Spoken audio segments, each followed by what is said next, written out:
Fans, please direct your attention to midfield, where today's DSU Heritage Foundation honorary captains, officials, and team captains will conduct the coin toss.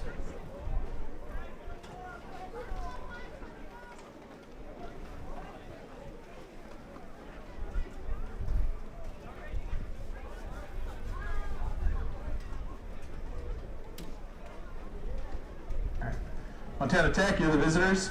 Heads, signified by the Frontier Conference logo. Tails, Universal Awards logo.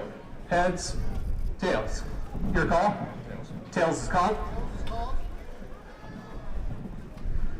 It is heads. Dickinson State, you want to defer the second half? You want the football? On the campus of Dickinson State University is the Blue Hawks and the Orediggers getting ready to go to work today here on KTIX.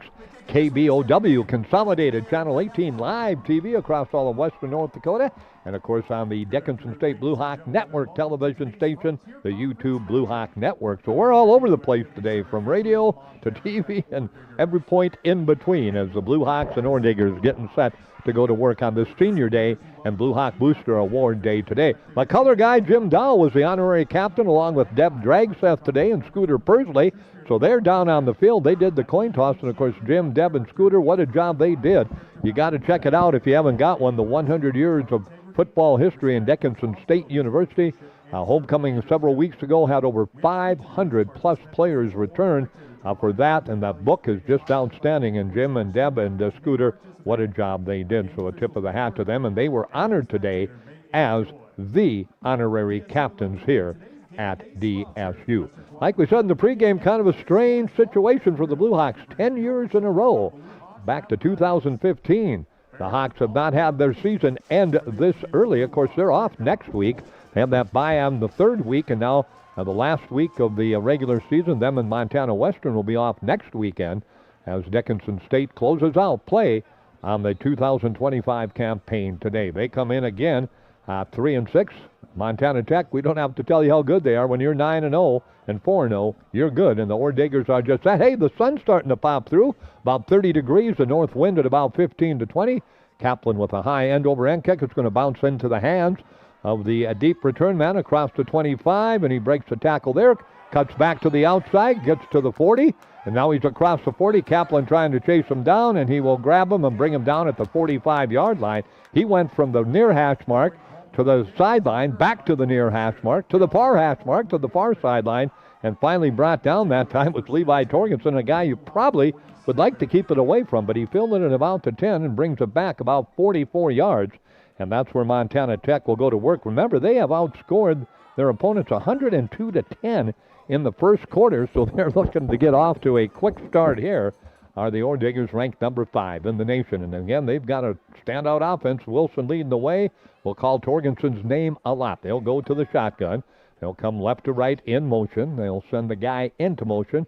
Left side, then they're going to fake the handoff, dropping back to roll out. Wilson's going to run with it. He'll turn upfield, and he'll get out of bounds after a pickup from the 44 down to about the 39, maybe 38-yard line. We'll see where they spot it down. Couldn't find anybody open. Good coverage downfield, but Wilson with those good legs got to the outside, and he scooted for a pickup on the play. Where they finally put it down at the 38-yard line. So that'll be a pickup of 8 on the play for Wilson. Bring up a 2nd and 2 for the Orediggers. Dickinson State sets defensively on the near side. Montana Tech moving into the wind, the north wind here to the north side. Long count this time by Wilson.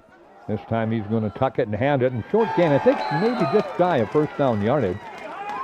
That time, Wykees Johnson, a standout running back for the Orediggers on the carry, and he gets cut down for a pickup of just a yard on the play. He's rushed for 720 yards this season and 10 touchdowns, averaging over 80 yards a game, and that time he went for a total on the play of just 1. So it'll bring up a 3rd down and 1 for the Orediggers. The ball again at the 37-yard line of Dickinson State after that 44-yard kickoff return by Torgensen.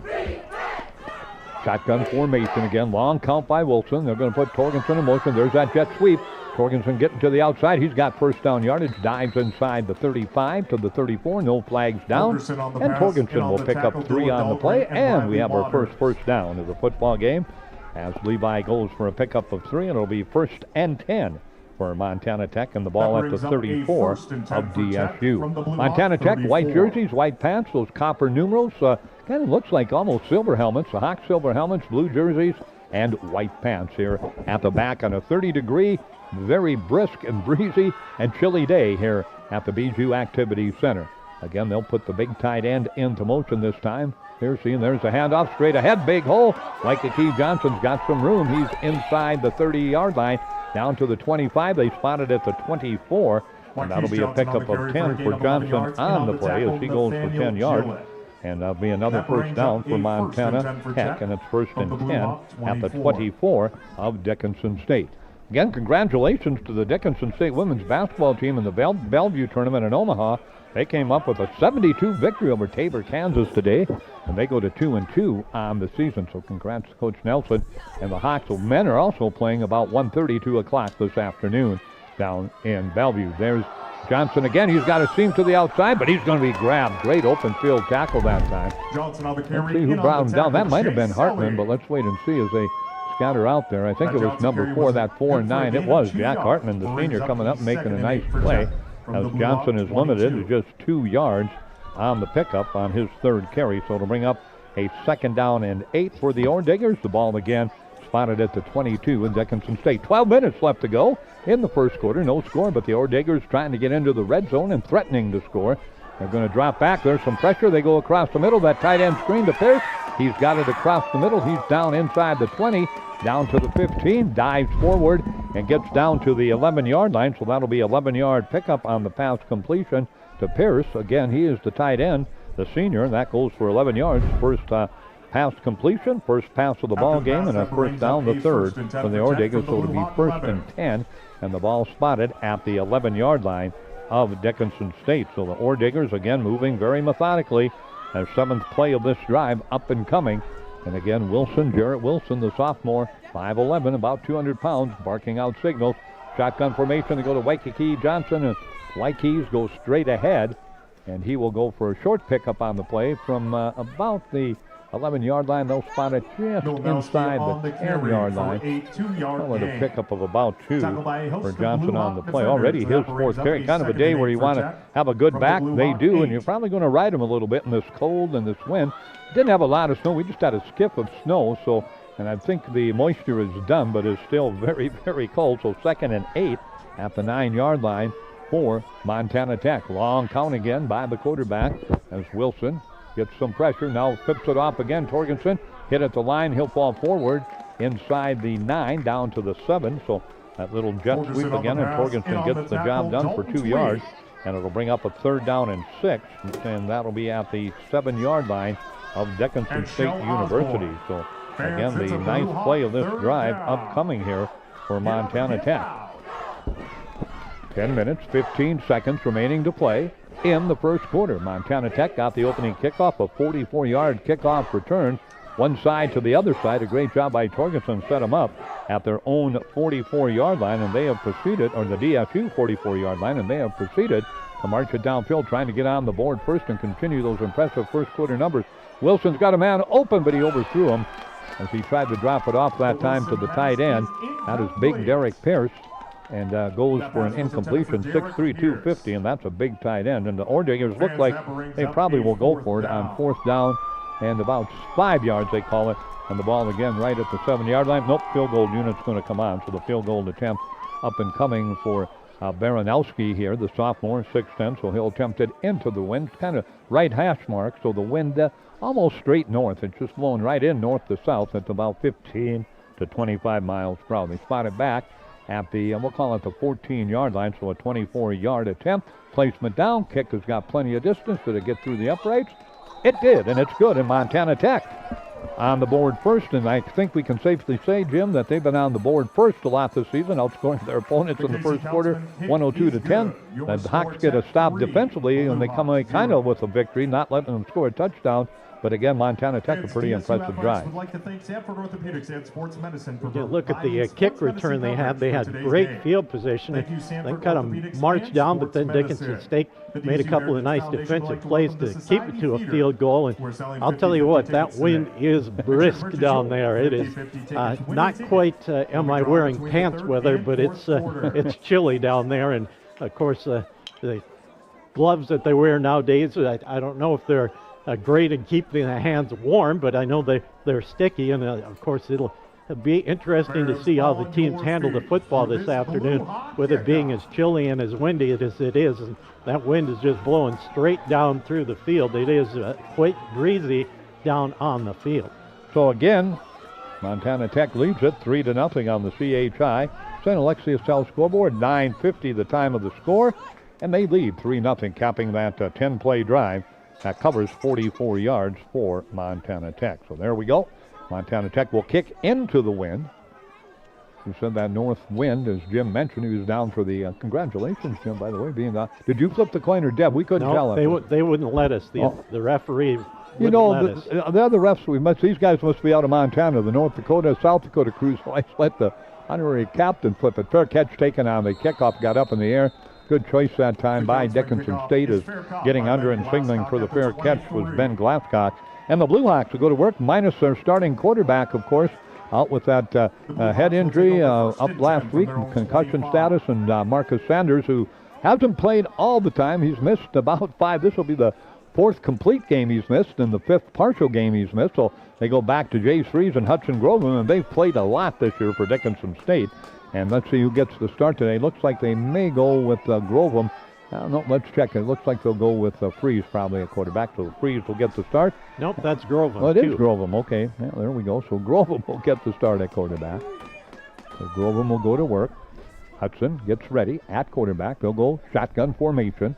Put a man in motion. That is Wicker. And they'll just go straight ahead. Simonson on the carry. Breaks out across the 25, the line of scrimmage.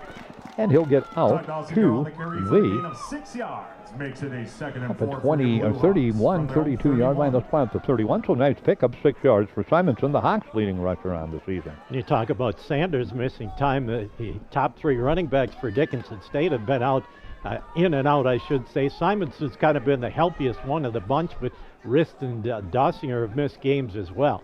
So Dickinson State again goes back to work. They'll come trips formation near side, solo far side. Looking at that defense straight ahead. Boy, not much doing that time. Big number 10 coming up initially to make the hit. That's Beller, the junior linebacker, and he maybe got a yard. He did out to about the 26, so we'll call that a 1-yard pickup. Bring up 3rd and 3 for the Blue Hawks, trailing 3-0 with 8:55 remaining to play here in the first quarter. I think that was Dossinger on the carry. Okay, Dossinger on the carry. Number 7, I believe, back into the ball game for the Blue Hawks. Yep.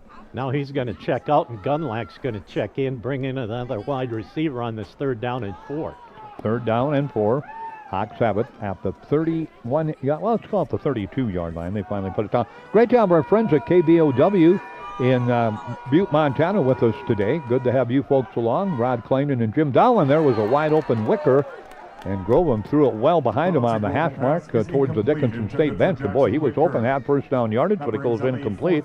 So the Blue Hawks get something they didn't want with the wind at their back, a 3-and-out, and Montana Tech will force the punt. And guess who's going back to return the punt? And I think the Hawks will maybe look at maybe trying to get this one out of bounds. Torgensen, such a good returner, such a great wide receiver. He's dangerous running the football, one of the most talented multi-purpose back receiver in the conference. There's a high kickoff end. He's going to field it at the 25.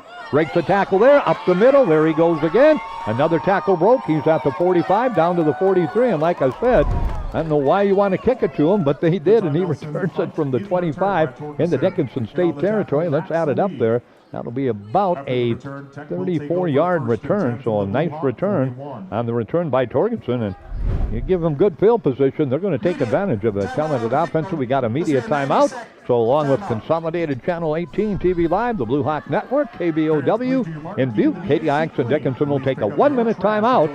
8:12 left to go. Quarter number 1. Dickinson State trails Montana Tech 3-0. We'll be back in 1 minute.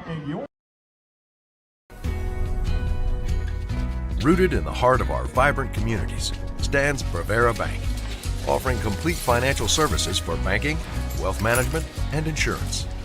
From home loans and checking accounts Let me tell you about the cashback rewards with this account. to wealth management, we'll help you forge your path ahead. Let's create a plan to reach your financial goals. Sounds great. With specialty insurance coverage, our advisors ensure your operation can carry on. Looks like it's going to be a great harvest. Do you think Benny Paulson from Breaking 8 has only played one gig? Good evening, everyone. Thank you for coming to my first gig. After this concert, I'm retiring. Of course not. Whether you're in a band playing multiple gigs a week or a family running multiple devices in your house, you need the speed and reliability to keep up. Multi-gig speeds with no lag, no buffering, always running at maximum volume. Feel like a rock star and call Consolidated for the multi-gig speed you need to amp up your internet today. Timeout, just wrapping up. But again, Torgenson, a 44-yard kickoff return. They punted to him, and he returns it a total of 34 yards. And the Orediggers again will go to work with 8:12 left to go in the first quarter. They'll go to work in Dickinson State territory, leading on the CHI St. Alexius South scoreboard 3-0. Again, Wilson will go back to work quickly at quarterback. Jarrett, the sophomore. Quick pitch, they get it off. There is Johnson again, hit right at the line of scrimmage. He's going to be wrapped up. I don't know if he got back to the line. Good play coming up defensively that time. There's Riley Waters, the all-conference performer for the Blue Hawks, who's missed a few games this year, but has been back the last several games. Probably no gain on the play for one of the top rushers in the Frontier, Wykees Johnson. And of course, Montana Tech, just an outstanding balance. They average 179 yards rushing and 236 passing, so you have to be alert for either kind of offensive attack from these Orediggers. 5 carries, 15 yards for Johnson, 2nd and 10 at the 41 of Dickinson State. Wilson marking out signal, shotgun. Johnson to his right. He'll drop out. He'll look deep downfield, back on the coverage. It's going to be batted away. Good defensive play that time. That's Selly over there for Dickinson State. Let's see if we can catch a number on that. Way on the far side, it goes incomplete, so good job. That might have been number 2 for Dickinson State. Ryan Rock may be back there for the Hawks. I think it was Rock. So he batted it away at the last second, goes incomplete, and will bring up 3rd down and 10. I think you're right. Hartman was also over there, the safety, but the defensive play that time was Rock as he got underneath the receiver and able to tip it and keep it away and take Montana Tech to a 3rd down and 10. Snyder and Torgenson and Michelati will come out wide. Twins to the far side, and they'll reset that motion on the far side with the wide receiver. Dropping back, Wilson across the middle. He's got Torgenson, and he slips the tackle, but it's going to be shy. 1st down yardage.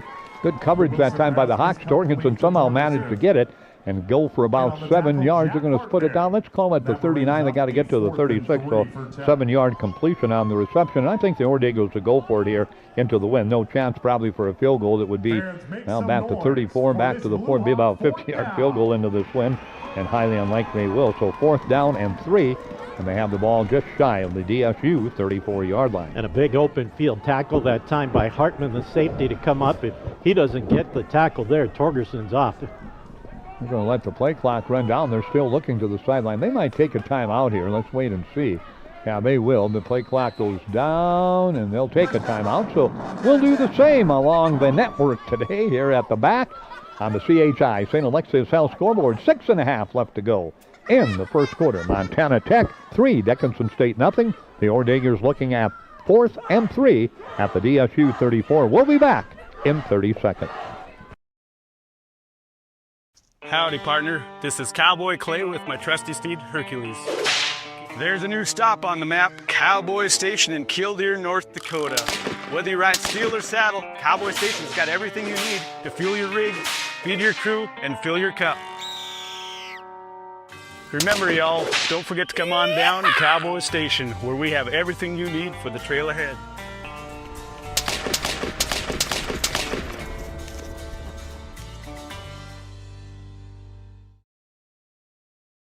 Diggers going to go for it here on a 4th down, thinking they wanted the timeout to talk it over. They lead 3-0. Wykees Johnson in the backfield, shotgun formation. They'll kind of tighten the everybody up in the formation. Torgenson now comes back as the running back. They're going to flip it to Torgenson. Torgenson's going to throw it downfield. They got the alley-oop down there. They complete it on the touchdown pass. They caught the Hawks sleeping, and they got behind Hartman, and they got behind Rock, and they got it into the hands that time. I think it was number 9, but let's double. Number 6, they got it into the hands that time of Michelotti, and it goes for a touchdown pass of 34 yards. And again, Dickinson State bit on the pitch back to Torgensen, and you have to almost, he's so dangerous. And then they just got Torgensen to the sideline. Nobody came up on him. He flipped it over the head of everybody, and Michelotti hauls it in, and it's a touchdown for Montana Tech. They lead 9-0. PAT attempt upcoming. Nice mix and match play on that 4th down, and they have the Hawks bite on it, and as they did, and it's kind of funny as the kick is up and the kick looks good, and it is good. Pete Stanton mentioned in the pregame show, he said, we got to be aware, you got to watch the eyes and not our thoughts of that, and that's kind of what happened. They didn't watch the eyes, and he said they like to pitch it back or like to roll it out, and they'll bring everybody in thinking you're going to run, and then they flip it over the top of everybody, and over the top of everybody, they're behind everybody, and that's a simple explanation. The receiver Michelotti on the 4th down pitch to the running back that time, or the wing back, Torgensen, or wide receiver if you prefer, got it. Everybody came toward him, think he was going to try the run for the 3 yards. He pulled up and flipped it over the top of 2 defensive backs, Hartman and Rock, and it's 6 more points, and the PAT makes it 7, Jim. And it was just a well-executed play as he held on to the football till the last second, and then Michelotti just kind of burst from behind the defensive backs, Hartman and Rock, and able to make the catch, broke a tackle inside the 10 and got inside for the touchdown. So 2 drives, 10 points for the Orediggers, and like you mentioned earlier, they get off to fast starts, and they've done it here so far. We still got about 6.5 minutes left in the first quarter, and the Orediggers are already up 10-0. So Montana Tech cruises to that touchdown drive. That was a quick drive. Also 5 plays, 41 yards, and again, it was set up by the Orediggers. It was set up by Torgensen's return. There's the kickoff taken, and Wicker breaks to the outside at the 30. He's across the 35, run out of bounds at about the 40-yard line. Nice return by Wicker of about 25 yards. And Montana Tech will get back to work defensively. The Hawks will try to get something going offensively. And again, Dickinson State down 10-0, and a team you do not want to get down very far to, Montana Tech, as they have now outscored their opponents 112-10 in the first quarter, leading here 10-0. Now the offense needs to come out and just get some kind of drive going, get a first down first of all, and then go from there. But a good return by Wicker to get it all the way out to the 40-yard line. And Dickinson State ready to go to work. Let's see if we got Grovem or Freeze at quarterback. And put a man in motion near side. That is Cauldron. He comes off the numbers. They go straight ahead to Dossing. Oh, no, they flake it to Dossing. Go to off to Gunlock, and Gunlock calls it in. Just that little slant from Grovem to Gunlock. It'll go for 8 yards on the play, and it'll bring up a 2nd down and 8 for Dickinson State. Good play fake that time by the quarterback, Hudson Grovem. The Tech Orediggers kind of bit up and able to get Gunlock open in that second level and got a nice gain to get it to a 2nd and a yard just shy of midfield. So Dickinson State working in the backfield. Risk now in the backfield. As I said, we'll see 3 backs back there for Dickinson State. We'll see Risk back there. We'll also see Dossinger and Simonson, and those 3 will alternate almost equally throughout the game. Almost a pistol formation this time. They stack it up. There's the handoff straight ahead. Wicker's got it, hops over a couple of would-be tacklers, keeps the feet going, and the young man from Miles City, he's really had a good year, the sophomore, catching the ball, and occasionally when they put him in to run, runs it well. We have a flag down. Yep, we do have a flag down on the far sideline. That was a nice pickup, too, for the Hawks from the 49. And let's see what they're going to do. Let's wait for the referee to make the signal here. Hawks are moving backwards, so illegal procedure to call. So instead of, there's that all year long. It's just been plays like that. When you're 3 and 6, you have a lot of plays like that, but you pick up 7, get the first down. Now all of a sudden, instead of 1st and 10 at the 45 of Montana Tech, it's 2nd and about 7 at your own 44-yard line. You know, that's been an epidemic in the Queen City. That was also a problem for Dickinson High and Dickinson Trinity. The only difference for Trinity is they were able to overcome that at times, but all 3 teams kind of struggled with getting penalties and turnovers at inopportune times, and that was the situation that time for Dickinson State. Too many don'ts and not enough do's has kind of been the story of football in Dickinson this fall. Back with the ball is Grovem. He's just going to tuck it and run straight ahead, and he'll get a short gain from the 44 out to about the 47-yard line. So Groveland will pick up 3 on the play. Now it'll be 3rd down and 4 for Dickinson State. And they'll spot it where? The 47-yard line, right at the 47-yard, make it the 48-yard line. So let's go and pick up a 4 on the play. It'll bring up a 3rd down, and let's make it 3rd and 2 for Dickinson State. It looked like Groveland was going to have a little bit more room to roam, but Tel Arthur, the linebacker, the senior for Montana Tech, was able to fill in the hole and really took Groveland on head on. And as soon as they matched up, Groveland went straight down, and a solid tackle by Arthur for Montana Tech. They'll go double tight ends, and they'll put Gilbert. He'll go to the slot, the kind of power tight end formation off the line of scrimmage. Hill goes in tight. Groveland drops back out in the flat, tipped up in the air. That time trying to get it out to Gilbert, and it's batted up in the air and batted down that time by Thompson, the defensive back. And the Hawks again. Well, the penalty erased the first down, so it's another 3 and out for Dickinson State, and they will have to punt the football away. And a good defensive play coming out to the outside that time was the defensive player for Montana Tech, as he got a hand on it and knocked it up in the air. So they tried to get that tight end screen to the tight end Gilbert that time, but a good defensive play by the outside linebacker for Montana Tech, and a good kick by Nelson. All right, ready to go back to work. Hawks still looking for that first down. This time they get back on the coverage, and they're going to bring down the talented receiver, punt returner, running back, whatever you want to call him. No return that time for Levi Torgensen, and Montana Tech will take over deep in their own territory, leading 10-0 here with 3:58 remaining to play in the first quarter. Dickinson State, 19 total yards on their first 2 possessions. Montana Tech on their first 2 possessions have a total of 75 yards, but more importantly, have a total of 10 points. They lead 10-0. We've got a timeout. Must be another media timeout, so we'll take a 1-minute timeout along the network. We'll be back in 60 seconds. The dictionary defines community as a group of people living in the same place or sharing common goals. Community is the largest part of our name, and we make it the largest part of our business. We support our local schools, organizations, youth programs, and local events from Bowman to Bismarck, because we all share a common goal to better the quality of life in our communities. Come bank with us at Dakota Community Bank and Trust, your real community bank. What do you get when you buy a vehicle from Dan Porter Motors? Ooh, I know. Buy any vehicle from Dan Porter Motors and get car washes for life. That's a long time when you're my age. That's right, folks. Forever. No diaper required. Get free car washes for life with any vehicle when you buy a car at Dan Porter Motors, 58601. That's a pretty good deal. Dan Porter Motors, baby approved, growing up guaranteed. On a windswept, chilly, I guess you could call it cold day. About 30 degrees our temperature reading in Dickinson, and the wind north at about 15 to 25. We had some sunshine for a while. Now the clouds have returned. We're going to kind of see peaks of sun on and off throughout the afternoon. And Montana Tech will break the huddle. They'll go to work. Again, leading the way will be their quarterback, Jarrett Wilson, the 5'11", 200-pound redshirt sophomore. He's going to go shotgun formation, puts now back beside him, right and left. And there's that handoff. They're trying to get to the outside, breaking a tackle and getting out across the 15, out to the 16. Had him behind the line of scrimmage. Not real great tackling that time. Finally coming up to make the hit that time was Carter, but that's going to be a pickup on the play that time for the running back. I think that was Milanowski, and that'll be a pickup of about 6 yards for the Orediggers. They have rushed for 36 yards, 2nd and 4 for Montana Tech at their own 16-yard line, leading 10-0 on the CHI St. Alexius Health scoreboard. Wilson again puts Torgensen in motion. He comes from right to left. They go with the handoff again out front. There's a hole to the inside, but good cover up there. Good tackle by Riley Waters.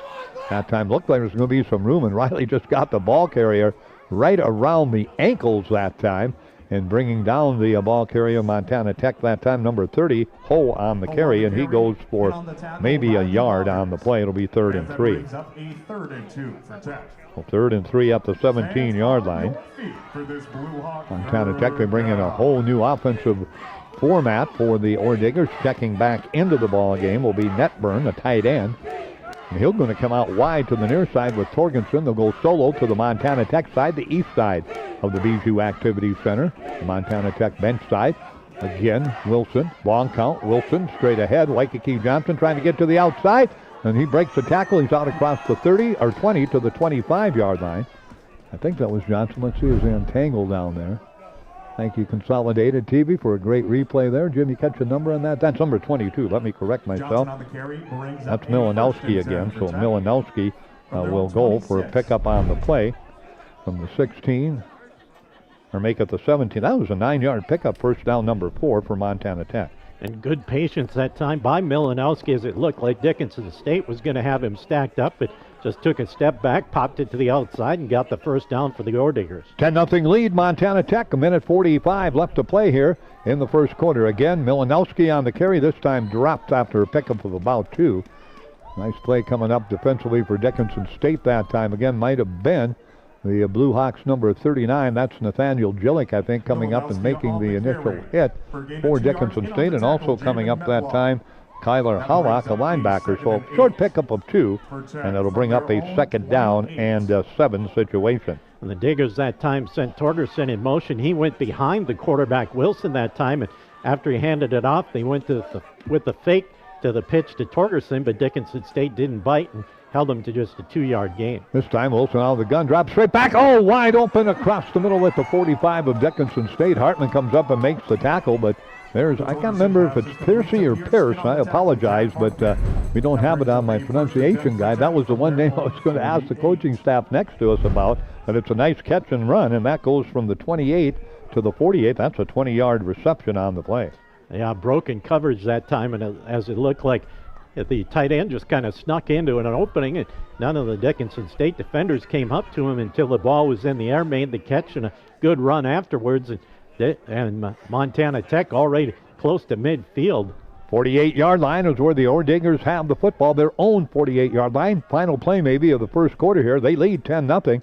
Again, Johnson on the carry, hit at the line, breaks the tackle, gets inside the 50 into Dickinson State territory, and then he's pushed back. They'll call it the 47. Now he goes from the 48 of Montana Tech, 47 of Dickinson State, a 5-yard pickup for Wykees Johnson.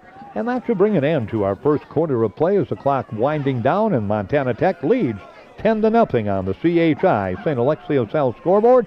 The Orediggers with a field goal and a touchdown. The Blue Hawks with no first downs in the first quarter. Orediggers have had great field position. We'll come back, tell you about the second quarter on KTIX, KBOW, Consolidated TV, and the Blue Hawk Network. We'll be back in 60 seconds.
Thank you much. As we come back, Orediggers with 65 yards passing, 53 rushing. The Hawks 11 rushing, 8 passing, 10-0 lead. We go to the second quarter. Second down and about 4 for the Orediggers at the 47 of Dickinson State. Johnson again straight ahead, hit at the 44, falls forward to the 45. That'll be a pickup of a yard for Wykees Johnson. And Johnson will go for 1 yard. It'll bring up a third down and about, let's call it 2 for a long 2 for Montana Tech. And they have the ball with the wind at their back now at the 45 of DSU, and the sun's starting to peek out again here at the Bijou Activity Center. Good job by the linebackers to fill in that time and come up with the tackle for a short gain, bring up this third down and long. I think it was Wyatt Faircloth in on the tackle along with Riley Waters. It brings up this third down and short for the Orediggers inside the 45-yard line at Dickinson State. Kurgan will check in. He'll come wide below us here and he'll go in motion on 3rd down and 2. He goes to that blocking set that they like to put a tight end at, and now it's going to be kept by the quarterback, Wilson. He's got room at the 30. They're not going to catch him. He's at the 20. He's at the 10. He's at the 5. He's into the end zone. Pulled it out, read the play perfectly, no flags down, and he will scoot for a touchdown run of 45 yards, a 45-yard touchdown run by Jarrett Wilson, and it is a 16-0 lead with the PAT attempt upcoming. What a great read and run by Wilson. I mean, nobody got a hand on him. He raced into the end zone. And it was well executed with the ball fake, and then Dickinson State bid on it, and by the time they figured out what was going on, Wilson was already into that second level, and there was no one home, and it was an easy run for Jarrett Wilson, the quarterback, and quickly 17-0, and we're only 16 minutes into the ball game. All right, 14 minutes remaining to play. That another quick drive, 2, 4, 6, 7, 8 plays for Montana Tech. But they go 90 yards in those 8 plays, and they bolt the lead out now on the CHI St. Alexius L scoreboard to 17-0 over Dickinson State with 14 minutes left to go here in the first half. It's all Montana Tech on Senior Day and Booster Day. We'll be back in 30 seconds. Looking for a turnkey business with a proven track record? For over 50 years, our family has helped yours feel right at home with quality furniture, trusted brands, and a service that always came with a smile. Now it's time to pass the torch. Our family-owned furniture business is for sale, including all inventory, delivery trucks, and a loyal customer base. This is your solid opportunity to own a piece of history that is built on decades of care. Call 483-5108 and ask how you can own a piece of family tradition and keep the comfort going.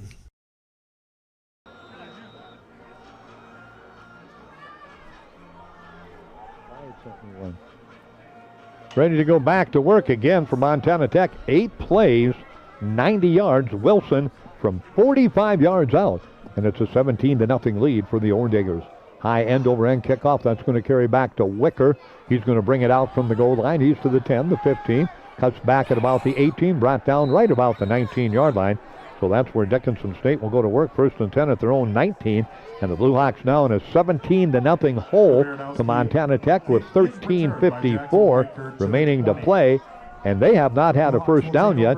They have had only 20 yards in total offense. Montana Tech has had a total of 165 yards in total offense. But more importantly, Montana Tech has 17 points on the board. They have been impressive. We knew coming in this is an outstanding football team. And to play a perfect game is what the Hawks need, and they have not been perfect offensively and defensively thus far. There's a handoff again. We haven't seen Freeze in the ball game. Grovem just hangs that one up on the near sideline. I wonder if Jace can play or not. We haven't even seen him close to going into the ball game, so the pass goes incomplete. So they might have to ride the cards with Hudson Grovem, the 3rd quarterback, for the entire ball game, and that's not an easy task against this Montana Tech. 1 of 4 now for Grovem for 8 yards in the passing department. And Grovem had no time just as he released it. The linebacker, Tel Arthur, who just came right back up the middle, put a pretty good pop on Grovem, and Grovem just kind of threw it up and was nowhere near the intended receiver on the far sideline. Hawks will go to work again. I think we got a new back in there also for Dickinson State. We'll double check it. Wicker goes in motion. They're going to run it. That's Zuroff. He's got some room at the 25. He's out to the 30. He had a nice game last week. And that'll be Dawson Zuroff going for a first down. I ran into his brother Brayton. He was buying caps. I said, they should give you those caps. You shouldn't have to buy them for the career you had at Dickinson State. That'll be a pickup on the play out to the 31, a 12-yard pickup. Hawks first down of the football game. And a big run just to get the Hawks out of their own end and get a first down and make sure they can run a little bit more time and give those defensive players a little bit of a blow as they've been on the field most of this first half. Yeah, I see Freeze down there flashing signals in from the sideline. He's down there with a couple of redshirt quarterbacks and players down there also, but we haven't seen him playing. I suspect into the second quarter we're probably not going to. There's a completion out on the flat going down to one knee, and coming up with it as he tried to turn the corner that time. That's Kobe Smith. And that'll be a completion on the play of about 6 yards from the 31 to the 37.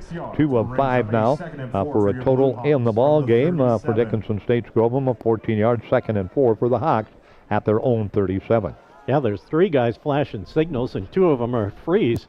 One of them's Javin, the other one's Jace. Yeah, Javin's a wide receiver. Jace is a quarterback, a senior quarterback out of Grant County, Flasher, North Dakota, and he has played well this year, but again, had a good game last week, 3 touchdowns, but he may not be in the game today either. Gilbert goes in motion left to right, and there's the handoff straight ahead. Not much running, but Zuroff spins close to first down yardage. He might have got enough. Yep, they say he got enough, so nice run by Dawson Zuroff, who started the year in the defensive backfield. They moved him to the running back position, and second first down, so 1st and 10 for Dickinson State, their second first down of the ball game. Yeah, Dawson started his career as a linebacker, but as the running back position got a little bit shallow, they asked him to switch to the offensive side of the football, and he's done so, and has gotten a little bit of carrying here in the last couple of weeks. And at that quarterback position, when you look at it, you got Hudson Grovem, a sophomore, and you got Jace Freeze, a senior, and maybe you want to get Hudson out there and get some reps as a sophomore, as he'll be back next year for Dickinson State. Zuroff again just goes straight ahead, picks up a yard on the play. Of course, Sanders, the junior, out today with that concussion, the starting quarterback all year long for Dickinson State. And he is not playing. He'll be back next year. A pickup of a yard for Zuroff on the play. Zuroff has 3 carries now for 16 yards, and it'll bring up a 2nd down and 9 for the Blue Hawks. 11 minutes, 10 seconds remaining to play. First half, Montana Tech, 10 points first quarter, 7 in the second quarter. They lead 17-0 on the CHI St. Alexius Health scoreboard. Orediggers dressed in white, Hawks blue and white, ready to go back to work. Both teams kind of those silver helmets. They stack it in tight for Dickinson State. Long count this time by Grovem. He's going to go with the fake of the handoff. He pitches it back to Wicker. Wicker tries to turn the corner. He's got nowhere to go. Great open field tackle that time. That guy's come up about 3-4 times, and that guy is Jace Thompson. He has made some outstanding plays, and that little option play went nowhere. In fact, Wicker lost about 2, make it 3 on the play, so it'll bring up 3rd and 12 for the Hawks at their own 39. Thompson coming in from his safety position, as Dickinson State had 3 backs, one on either side of the quarterback Grovem, and then Wicker behind him, and Blue Hawks just trying to get Wicker out in space, the speedster, but that time Thompson came up from his safety spot, squared him up, and got the tackle for a loss, and brings up a 3rd down and long for Dickinson State. So Dickinson State looking at 3rd and 12 at their own 39-yard line, trying to get across midfield. Grovem back to pass, pressure on again. He gets it out to Gunlack, but well shy of first down yardage. A pickup of 6 on the play, and it'll be punt time for Dickinson State, so they'll bring the punting unit on.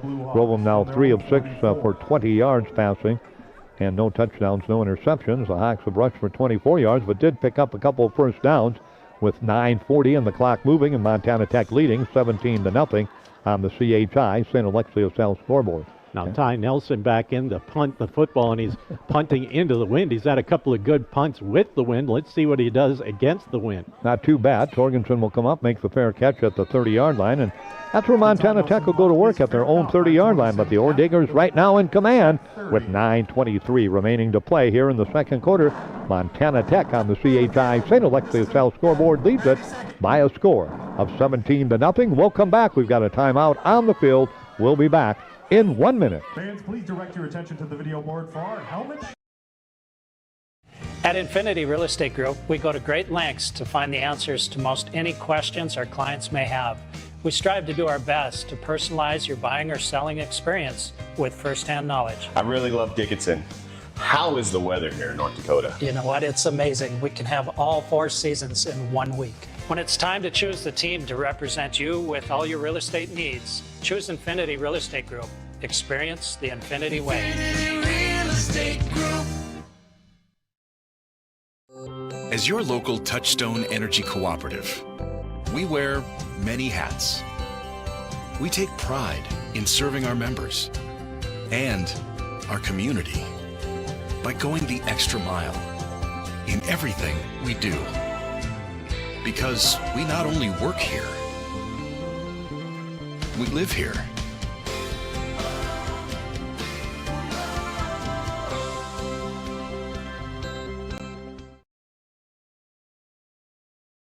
State men also in action today as they're playing Ozark Christian University, and they are playing them as we speak. They should be in. I'm going to double check and see if I can get an update on the score for you here. Let's take a look at that. The Blue Hawk men lost a tough one last night to Mission, Missouri, in Bellevue and Omaha. But again, the women went 2-0, and the men trying to go 1-1. Again here, Montana Tech trying to go 10-0 and 5-0. Dickinson State trying to close the season with a win, but are down again. Dickinson State leading midway through the first half by a score of 19-8. Dickinson State is. So that's a lead for the Blue Hawk men. Orediggers go to work. Back to football we go. And Wilson, who just went 45 yards moments ago, will spearhead the offense again. The left-handed quarterback, the sophomore, barking out signals out of the shotgun. He's going to roll out to his left. He's looking downfield, going for a receiver back 30 to hang on to it. I believe he did. Let's wait and see. Yep, it's hauled in on the far sideline over there. Coming up with the catch that time. Looks like maybe number 84, Martinez, a wide receiver. And that'll go from the 30 to the Dickinson State 46, a 24-yard reception on the play. First down for Montana Tech, number 7. It was good coverage that time by Dickinson State, but Wilson just able to put it onto a spot where only Martinez could catch it on the sideline. It made a great catch. They get both feet down and got out of bounds. So a nice pitch and catch from Wilson to Martinez for Montana Tech, and they're already in Blue Hawk territory. At the DSU 46, there's a handoff. Waikee Johnson. Waikees goes to the 40, 39 before he's finally brought down. A pickup on the play of 6 for Johnson, and it'll bring up a second down and 4 for Montana Tech.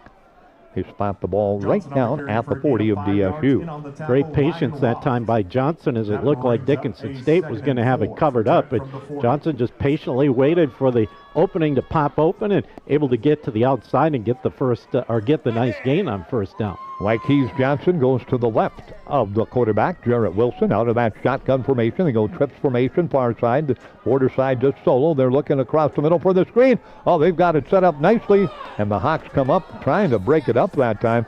Doing a pretty good job. That looked like number 11 again, Wyatt Faircloth. That looked like maybe a big play. It was a very positive play, but looked like it had the makings of maybe more. Goes from the 40 to the 32. That's an 8-yard pickup.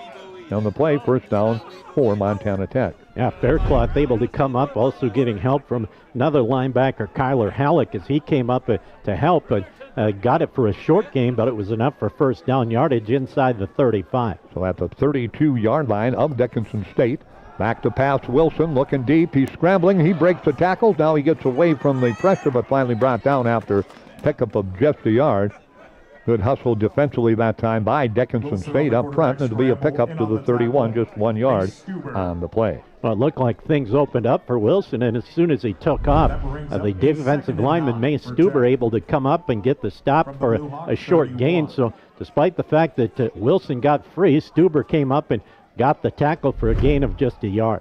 Second and 9, after that 1 yard pickup at the 31 of Dickinson State. We got some movement up there. Everybody gets back, so we're okay. Now the Hawks will reset.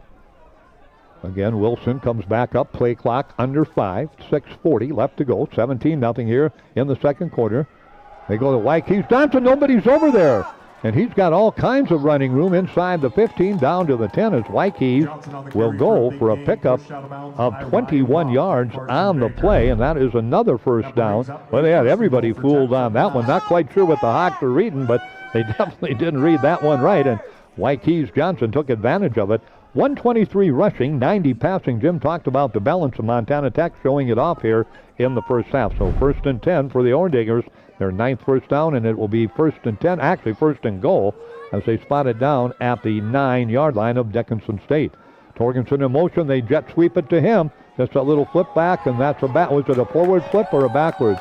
I thought it was backwards, but we'll look at the replay here. Let's take a look, Trace, and see as they run the play, and he'll go back. Yep, it was forward, so that is a pass, so it'll go for 9 yards on the touchdown pass on that little flip forward. And that is a touchdown in the PAT attempt upcoming. And Montana Tech right now putting on a clinic here at the BAC, as that makes it a total in the ballgame of 6 of 7 passing, 72 yards. Of course, for the quarterback, Wilson, Torgensen 1 of 1, a touchdown for 34 yards. Combined, they have hit 7 of 8 passes for a total of 106 yards and 2 touchdowns. The PAT kick is good. And Montana Tech spanking the Blue Hawks right now with 6:26 remaining to play here in the first half. Montana Tech 24, Dickinson State nothing. That drive for Montana Tech began at their own 30. 1, 2, 3, 4, 5, 6 plays, 70 yards for Montana Tech. and they lead at 24-0 with 6:26 left to go in the first half. We're back to the back in 30 seconds. The Hub in North Dickinson is more than your ordinary convenience store. From Godfather's Pizza and the Hub Cafe to gourmet coffee, tea, and more. Stop by early for breakfast or grab something to go. We carry a variety of donuts that we make fresh every day. If your vehicle is dirty, we now have a state-of-the-art car wash at both locations. Stop in and see what we have to offer at the Hub located on North Highway 22 or the Hub West Dakota Oil on East Villard in Dickinson. We're changing the way people think about the convenience store industry. Back with you again, Montana Tech. What a first half they have had. Just impressive, as we kind of suspected and expected, and they have shown why they're number 5 in the nation and why they are unbeaten at 9-0 and 4-0, trying to finish off a regular season unbeaten, and that's no easy task. No matter if you're kind of good, very good, or really good, like Montana Tech is, you got to earn it, and they have come into Dickinson State and just dominated this first half. 10 points in the first quarter, 14 in the second, and they lead it 24-0 on the CHI St. Alexius Health scoreboard.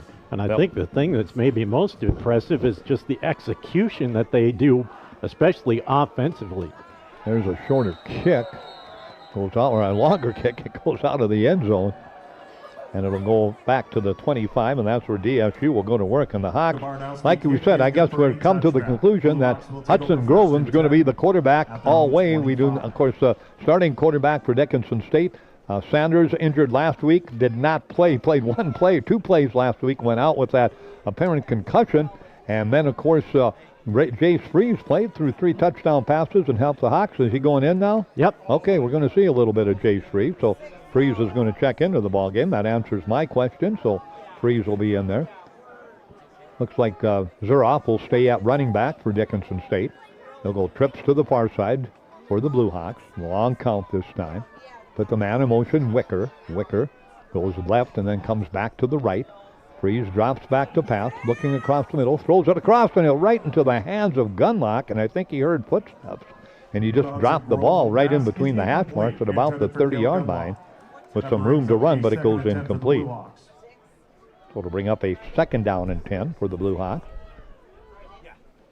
Well, they're going to bring Gage Gilbert, the tight end, back in. He's going to come in. Gunlock's going to check out. And with the season that Gage Gilbert's had at that tight end position, I think I'd have him out there for about 99% of the plays. Of course, he had a huge game a couple of weeks ago out at Valley City State. Hawks will go back to work, 2nd and 10. Freeze again, sets in the shotgun. Long count by Jace. They put Wicker in motion. They fake to him. Freeze drops back. Here comes the pressure. Gets away from it. He's got a man open. Wicker at the 30. He's at the 35. Cuts across the 40. He'll run out of bounds at the 41-yard line, and that'll be a pickup of 16 on the play as Freeze and Wicker combine for Dickinson State's 3rd first down. And a good job by Wicker as he stayed in pass protection and then saw that Freeze was going to get pressured, rolled out to the sideline, and he just kind of snuck out of the backfield and got free, and Wicker able to get the first down across the 40-yard line. And I see Samaj Clark is not in the lineup today for Dickinson State. Their leading receiver, so their starting quarterback, their top receiver, neither playing today for the Blue Hawks. They could probably use both of them, but they're not going to believe. Clark is in sweat, so we know he's not going to play. I was looking for him and didn't spot him and finally did. There's the carry straight ahead. That's, I believe, Zaroff again, and he'll pick about a yard on the play. Line of scrimmage to 41, and Dawson will go for a pickup of a yard. I'm glad I haven't called him Braden yet, so I'm doing okay. I'm sure I will somewhere along the line, but his brother, Montana Tech fans will remember him. He had a monster game in the playoff game 2 years ago. Rushed for just about 200 yards the last drive of the football game when Dickinson State led 28-21. I think he carried it 13 consecutive times to burn the clock and end the game and give the Hawks that first-round playoff victory. Now, this is his younger brother, also played for New Salem in the high school ranks and playing now for Dickinson State. Dawson, a senior this year. Again, Jim alluded to, he was a linebacker. He floats out of the backfield. Across the middle they go. They've got Gilbert, the aforementioned Gilbert, out in the flat, and he'll haul it in outside the hash mark towards the sideline, and he'll pick up 5 on that reception. So it will bring up a 3rd down situation and about 4 for Dickinson State at the 46-yard line. The Hawks still haven't been in Montana Tech territory. Well, here's an opportunity for them, a 3rd down and 4. If they get the first down, it'll be right at midfield. In fact, it'll be just across midfield. So a big play here for Dickinson State, not just to get the first down, but give that defense a little bit more of a break, as the defense for Dickinson State has spent a majority of this first half out on the field. Brings up third down. We'll call it 4. The Blue Hawks trying to get to the 50-plus. Here comes the pressure. Freeze has got time. He's got a receiver out there. Nice sliding catch that time by Cauldron. On his rear end, going away from the ball. Just got presence of mind to haul it in at the 43-yard line of Montana Tech. And that's an 11-yard reception. Freeze now 3 of 4 for 32 yards. And a first down for the Hawks, their 4th first down. And Freeze did a good job taking on the blitz and just held up and held on long enough to get the throw off, and then Calderon made the nice falling down catch as the ball was thrown a little bit short and a little bit behind it, but able to make the adjustment, and the Hawks get the first down, and they're across midfield for the first time this afternoon. Dickinson State looking at 1st and 10 at the Orediggers 43, trailing 24-0. Handoff right side, a little bit of room out there, pickup of about 3 on the play. Again, that is wrist on the carry, so wrist will go for 3. And the Blue Hawks will look at a 2nd down and 7 at the 40-yard line of Montana Tech. Clock down to 3:25 remaining to play in the first half. Montana Tech again in the lead. Remember, the Orediggers have the football first, so Dickinson State will have an opportunity, I think, to begin the second half. You were down there. Did they defer? Okay. I missed the defer, or as they took it. And so the Hawks will have the football to begin the second half. So I'm sure Pete Stanton thinking, well, let's get some points out of this drive and then start the second half and see what we can do against this talented Montana Tech team. Again, Freeze. Oh, what do we got? Timeout. Dickinson State. Yep, they want a timeout. We'll do the same. 2:56 left to go. 2nd and 7 for the Hawks at the 40 of Montana Tech. We'll come back in 1 minute on KBOW, KDIX Consolidated, and the Blue Hawk TV Network will do it for you in 1 minute. Saving money feels impossible when you're young, but Western Cooperative Credit Union is here to help. Our CU Succeed program gives you monthly interest payments, free checking, easy and secure online banking, and a 1% discount on a one-time loan. Plus, earn cash for being on the honor roll with our Good Grades program. Get started today at WCCU.org, Western Cooperative Credit Union. Join the herd. Visit us today. Federally insured by NCUA. West Dakota Oil and Fitterer Oil Company proudly offers products and services that help fuel our customers' lives with clean-burning propane and bulk fuel and convenient on-site delivery with premium farm and road fuels. We provide energy where and when you need it most, with locations throughout southwest North Dakota. West Dakota Oil and Fitterer Oil Company. Locally owned, locally strong. The products you need with the service you deserve. Trail the number 5 ranked Orediggers 24-0 here late in the first half. Well, we had a little movement up there. That's a free play, I do believe, but might have been motion also. They're pointing towards Dickinson State. They said procedure. The defense came hard, so I figured somebody had to move, but sometimes they stop it right away, and you know it's against the offense, and that was the case there. So again, a little blurb in this drive for Dickinson State. They had one earlier, and they picked up a first down, looking at 2nd and 7 at the 40. It goes back to the 45 now, and it will be 2nd down and 12 at the 45 of Montana Tech. Well, we talked about it earlier, penalties at inopportune times, and that's another situation where the Blue Hawks just weren't able to execute and got the procedure penalty. So Dickinson State will go back to work. 2nd down and 12, back at the 45 of Montana Tech. Blue Hawks going to bring in another wide receiver as Gage Gilbert's going to check out. So Gunlock will check in. Excuse me. Colby Smith in there, Wicker in there for Dickinson State, and Cauldron again, no leading receiver for the Blue Hawks today in the person of Samaj Clark. And again, now what have we got? Timeout. Let's wait and see. Referees getting together. Well, the Hawks coming to the sideline, so with 2:53 remaining to play on the CHI St. Alexius South scoreboard in the first half, Montana Tech 24, Dickinson State nothing. We'll be back to the back in 30 seconds.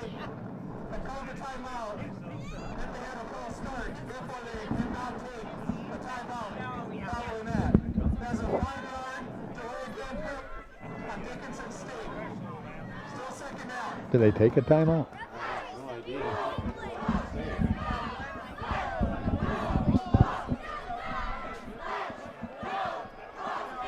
Oh, penalty. Not a penalty.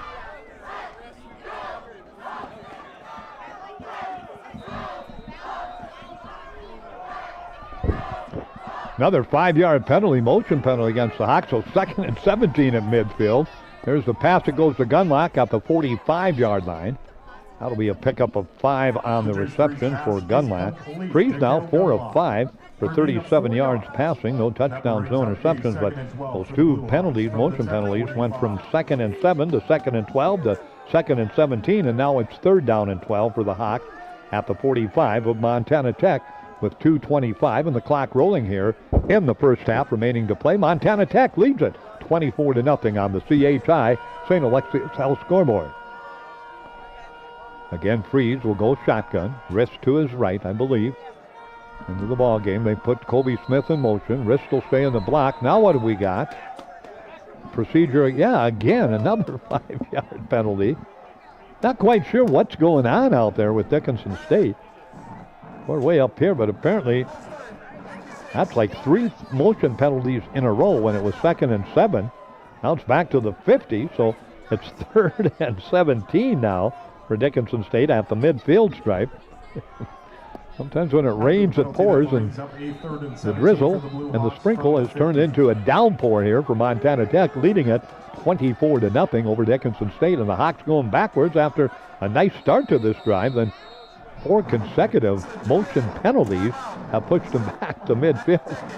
They're going to take another timeout here on the CHI St. Alexius Health. Oh, the 2-minute timeout, excuse me. 2-minute timeout. Montana Tech leads it 24-0. Hawks looking at 3rd down and about 17 at the midfield stripe.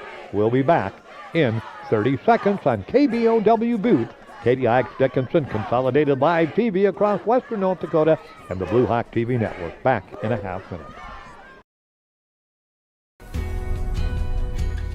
Rooted in the heart of our vibrant communities stands Brevera Bank, offering complete financial services for banking, wealth management, and insurance.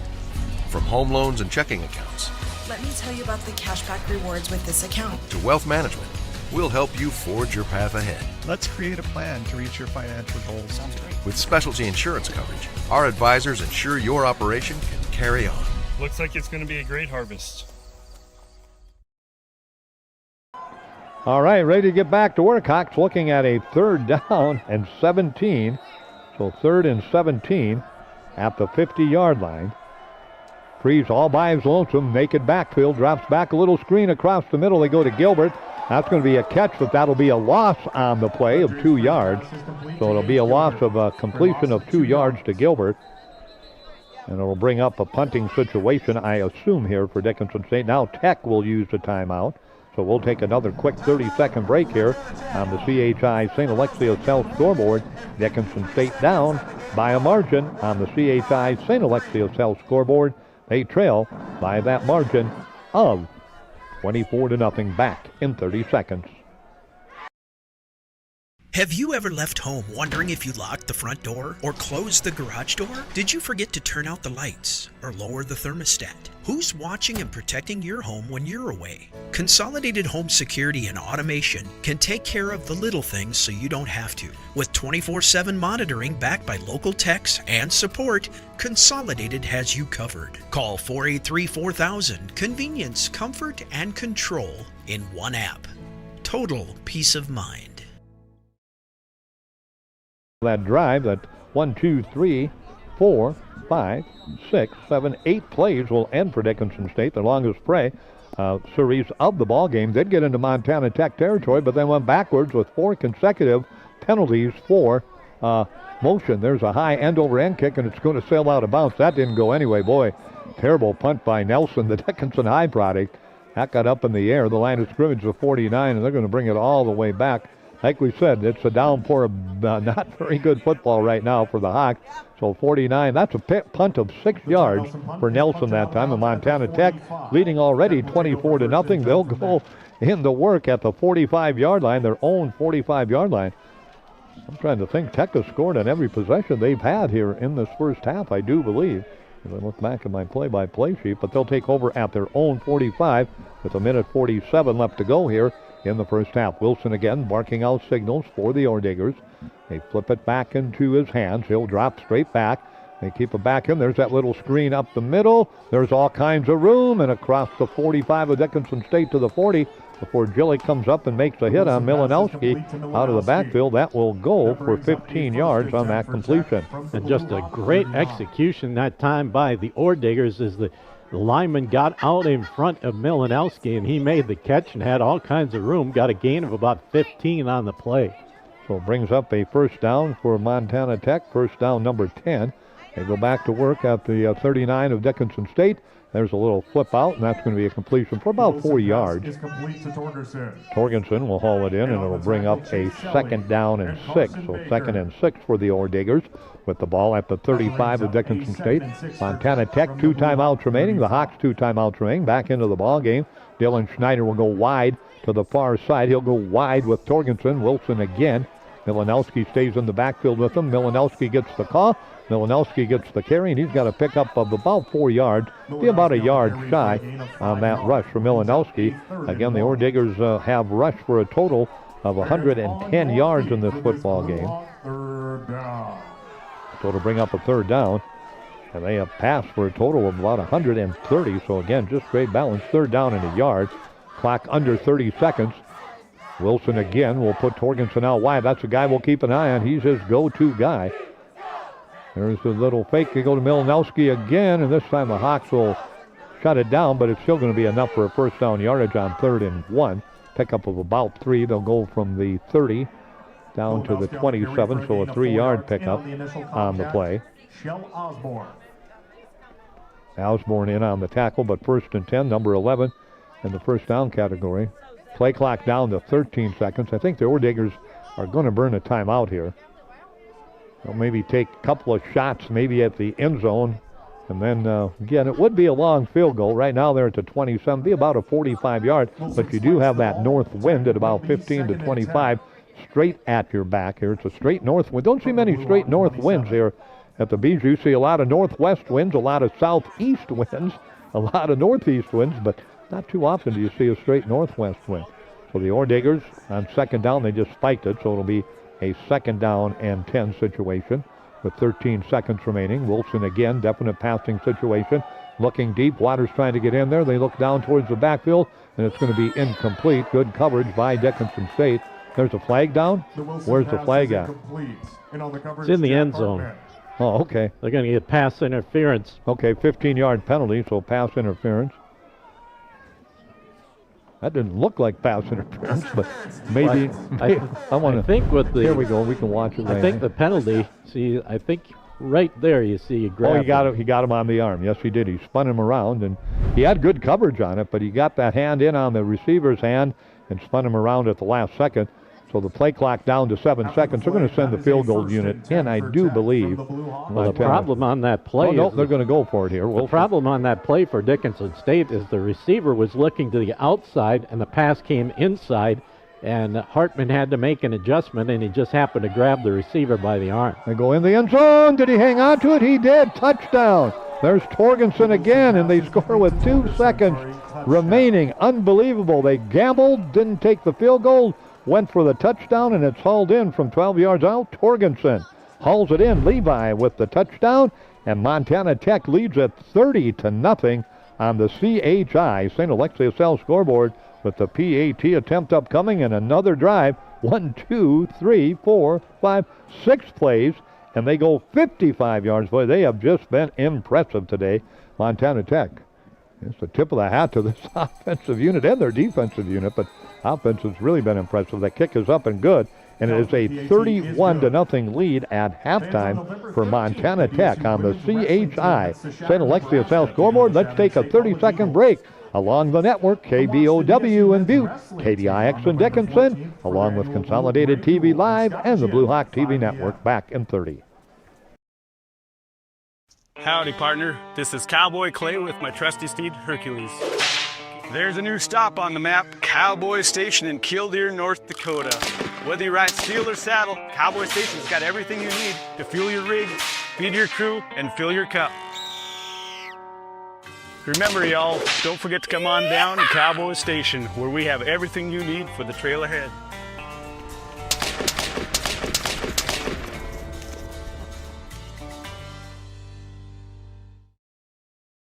Seven seconds left. You were thinking maybe they'll bring the field goal unit on. Well, when you're up, I guess 24-0, you can do what you want to do, and you got a very comfortable lead. And they went for the TD, and they got it as Torgensen hauled in that touchdown pass. And again, that was a six-play, 55-yard drive. And all of a sudden, you look at the scoreboard, and it's 31-0 in favor of Montana Tech over Dickinson State. Well, with 7 seconds left, you did have time to get one play in. They had 2 seconds left, so if Torgerson didn't hang on to the football, they would have had time to get the field goal unit out there to try the field goal, but they executed well, and Torgerson got open in the back of the end zone, and Wilson put it right on the hands, and it's a 31-0 lead for the Orediggers. One of the busiest guys, Varanowski, kicks it off. He's had all kinds of duty, and there's a return across the 30, 20, 25, across the 30. Time will run out, and that's going to be your halftime score here on the CHI St. Alexius Cell scoreboard. It'll be Dickinson State University in the lead on the CHI St. Alexius Cell scoreboard by a margin of 31-0. Montana Tech, I should say, leading Dickinson State 31-0 at halftime. We've got a break upcoming on KTX, KPOK, and Consolidated in the Blue Hawk Network. We'll take a 3-minute timeout. Then we'll come back and take a look. Our halftime report will include a scoring summary. Basically, all Montana Tech. We'll have a look at stats, all kinds of things going on at halftime. But let's take our first break of our halftime show. We'll be back in 3 minutes. Banking is some of the most important things in your life, and banking at the right bank is very important. We're really proud of our bank because we have great people, and our people are what make our bank go. We always want to treat our customers right and do the best job we can for them, and try to do things to help make our communities better.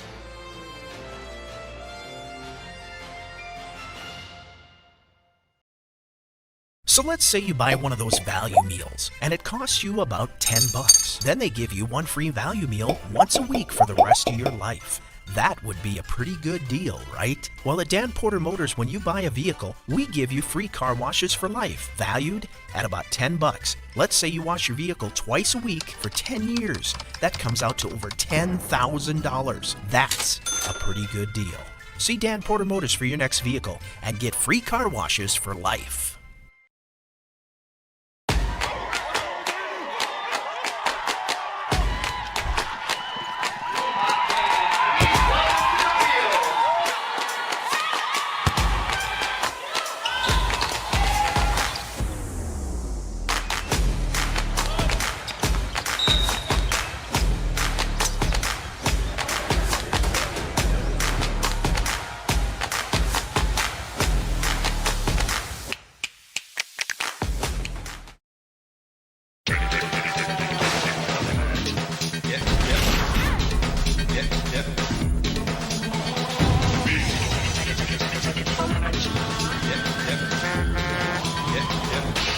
Boy Toys.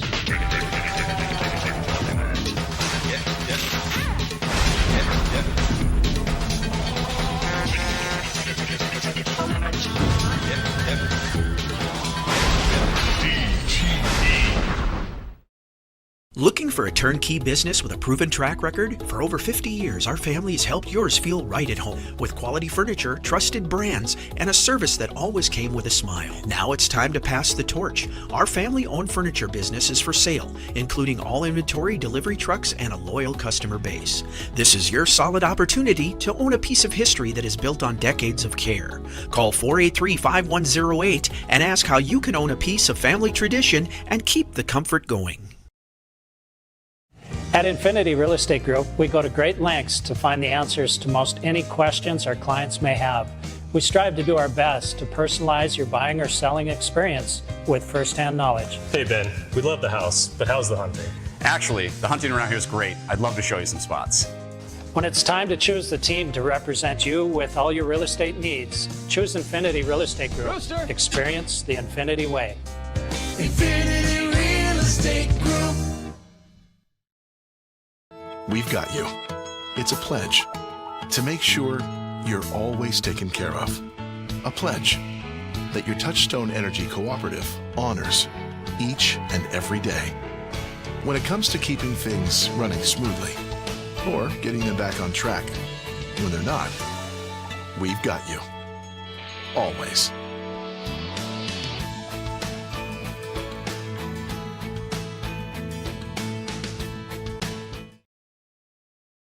The Hub in North Dickinson is more than your ordinary convenience store. From Godfather's Pizza and the Hub Cafe to gourmet coffee, tea, and more. Stop by early for breakfast or grab something to go. We carry a variety of donuts that we make fresh every day. If your vehicle is dirty, we now have a state-of-the-art car wash at both locations.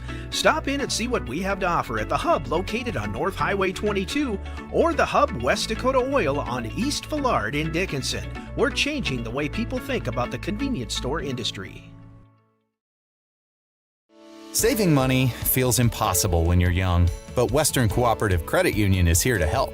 Our CU's Succeed program gives you and hit Torgensen for a touchdown pass of 9 yards at the 6:26 mark. PAT good, made it 24-0, and then down the stretch, Dickinson State had an opportunity, moved into Montana Tech territory, then 4 back-to-back motion penalties put them back in their own territory, had to punt.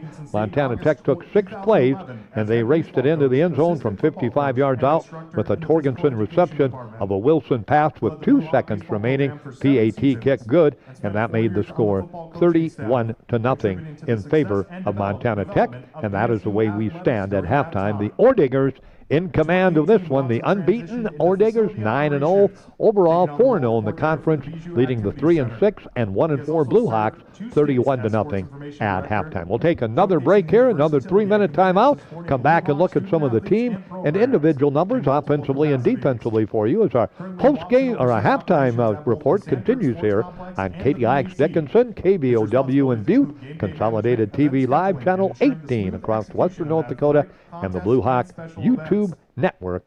We continue with you in 3 minutes. Saving money feels impossible when you're young, but Western Cooperative Credit Union is here to help.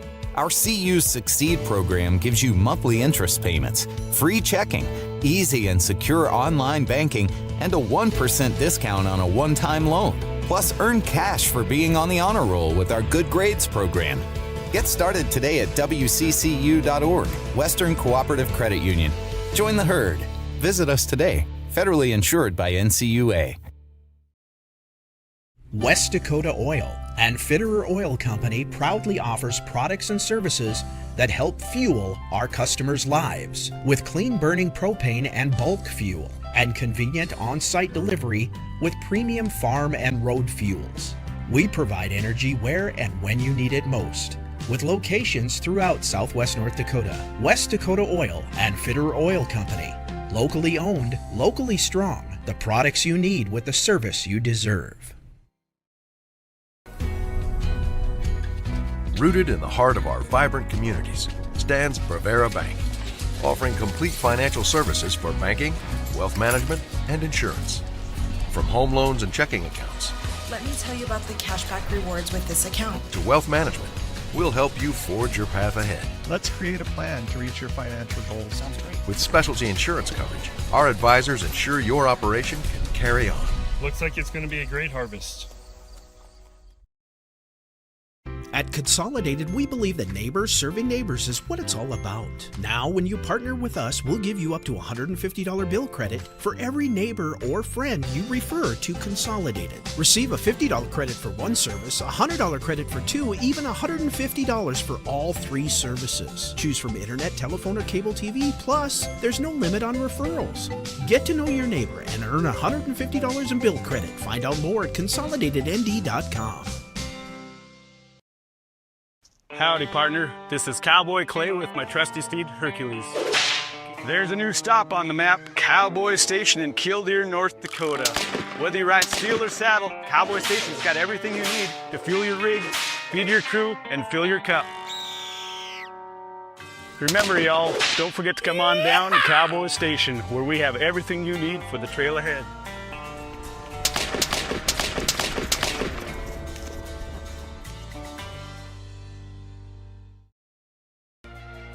Banking is some of the most important things in your life, and banking at the right bank is very important.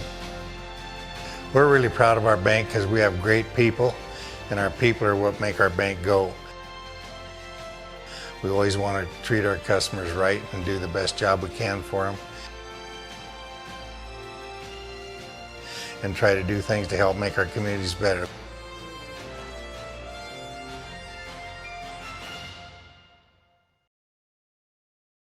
For 131 yards, the Blue Hawks 29. Passing, Montana Tech has hit on a total in this football game of 12 of 15. We'll look at the individual numbers momentarily. For 150 yards, Dickinson State also 2 quarterbacks throwing. They are 8 of 12 for 55 yards. Total offense, Montana Tech 34 plays, 281 yards in total offense. Dickinson State just 21 plays and just 84 yards in total offense. First downs, Montana Tech 15, Dickinson State 4. We've had no turnovers in this football game today. No fumbles lost and no pass interceptions. Individual numbers, Montana Tech, let's look at their starting quarterback, Jarrett Wilson, 11 of 14, 116 yards and 2 touchdowns. Levi Torgensen, 1 of 1, 34 yards and a touchdown for the wideout on that little handoff, that little jet sweep. He pulled up and threw a touchdown pass, and we'll tell you who caught it in just a moment. For Dickinson State, Jace Freeze, 5 of 6, 35 yards. Hudson Grovem, 3 of 6 for 20 yards. So 8 of 12 between the 2 quarterbacks for Dickinson State for 55 yards. Montana Tech 12 of 15 again for a total of 150 yards passing. Receiving in the ball game, Nate Menelowski has a total in the football game, does Nate, of 1 catch for 16. Levi Torgensen, 7 catches for 45 yards and 2 touchdowns. And Nick Michelotti, 1 catch for 34 yards and a touchdown. For Dickinson State, Cale Gunlock, 3 catches for 19 yards. Gage Gilbert, 2 for 3. Jackson Wicker, 1 for 16. Adrian Cauldron has 1 for 11. In the punting game, Montana Tech did not punt. Ty Nelson, 4 punts, averaged 30 yards a punt. And again, as we said, no turnovers, so no fumble recoveries, no interceptions by either ball club. And Jim's got a look at the defensive numbers and a recap of the first half at the back, with Montana Tech leading 31-0. Well, Riley Waters leading Dickinson State. He had 6 total tackles in the first half, 5 of them solo. Chase Selly, 4 tackles, 2 solo, 2 assists, 3 tackles apiece for Jamin Medlock and Nathaniel Gillick. For the Orediggers, they were led in the first half. Peyton Gonzer with 4 total tackles, Jace Thompson with 3 in the first half. But just a dominant performance by the Orediggers in the first half. Excellent execution offensively. They scored on every possession, including the final possession when they scored with 2 seconds remaining. And you thought maybe when you held Montana Tech to a field goal on that first drive that maybe that would give the Blue Hawks a little bit of a boost, but Montana Tech responded by just going up and down the field and able to hang on to the football and make some nice plays and get the victory, or get the lead at halftime at 31-0. All right, there you go. We're going to send it back to our respective studios, KBOW in Butte, KDIX in Dickinson. We'll come back in 8 minutes with second half action. Again at halftime in this Frontier Conference matchup. It's all Orediggers. They lead on the CHI St. Alexius Health scoreboard over Dickinson State, 31-0. We'll be back in 8 minutes.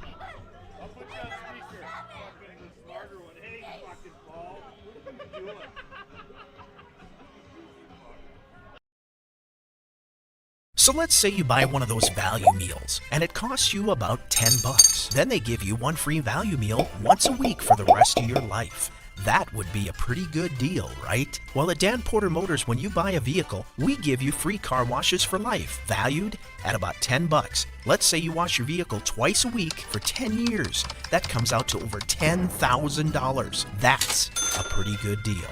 See Dan Porter Motors for your next vehicle and get free car washes for life.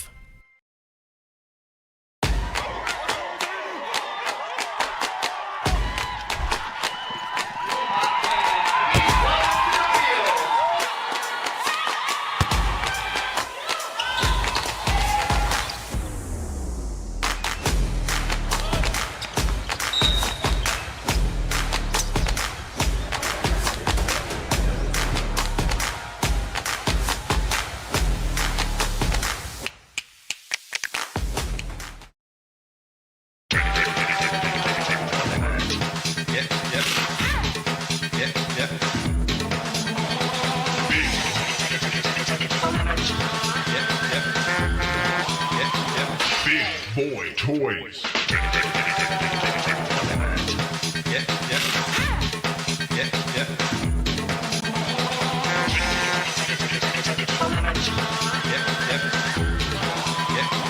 DTE.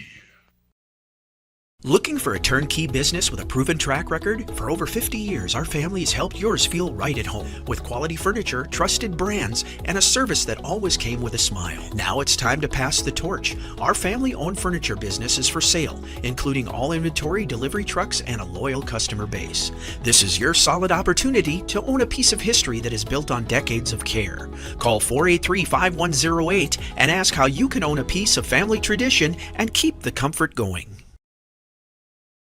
At Infinity Real Estate Group, we go to great lengths to find the answers to most any questions our clients may have. We strive to do our best to personalize your buying or selling experience with firsthand knowledge. I love this area. How close to the door are we? Oh, just a hop, skip, and a bike ride away.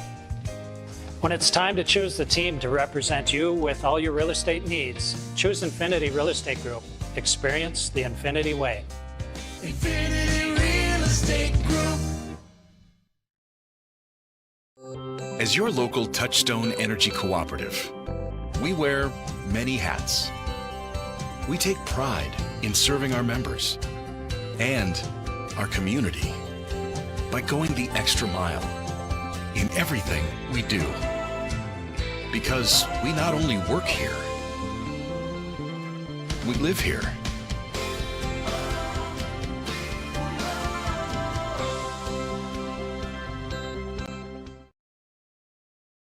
The Hub in North Dickinson is more than your ordinary convenience store. From Godfather's Pizza and the Hub Cafe to gourmet coffee, tea, and more. Stop by early for breakfast or grab something to go. We carry a variety of donuts that we make fresh every day. If your vehicle is dirty, we now have a state-of-the-art car wash at both locations. Stop in and see what we have to offer at the Hub located on North Highway 22 or the Hub West Dakota Oil on East Villard in Dickinson. We're changing the way people think about the convenience store industry. Saving money feels impossible when you're young, but Western Cooperative Credit Union is here to help. Our CU's Succeed program gives you monthly interest payments, free checking, easy and secure online banking, and a 1% discount on a one-time loan. Plus, earn cash for being on the honor roll with our Good Grades program. Get started today at wccu.org. Western Cooperative Credit Union. Join the herd. Visit us today. Federally insured by NCUA.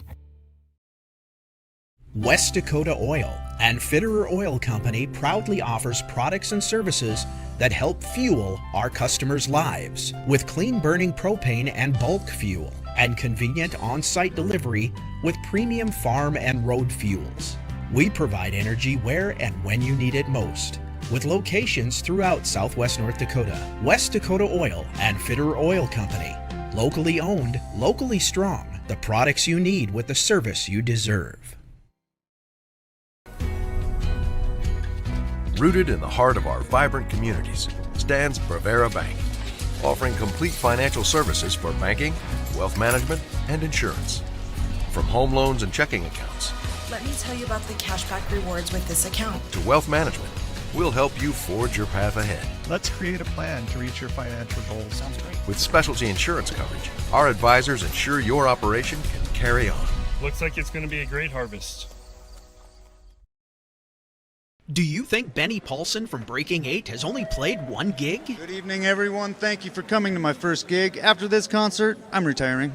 Of course not. Whether you're in a band playing multiple gigs a week or a family running multiple devices in your house, you need the speed and reliability to keep up. Multi-gig speeds with no lag, no buffering, always running at maximum volume. Feel like a rock star and call Consolidated for the multi-gig speed you need to amp up your internet today. Howdy, partner. This is Cowboy Clay with my trusty steed, Hercules. There's a new stop on the map, Cowboy Station in Killdeer, North Dakota. Whether you ride steel or saddle, Cowboy Station's got everything you need to fuel your rig, feed your crew, and fill your cup. Remember, y'all, don't forget to come on down to Cowboy Station, where we have everything you need for the trail ahead.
The nationally ranked Orediggers have been about as impressive as you can be offensively and defensively. 31 points on the board, have shut down the Blue Hawks to no points.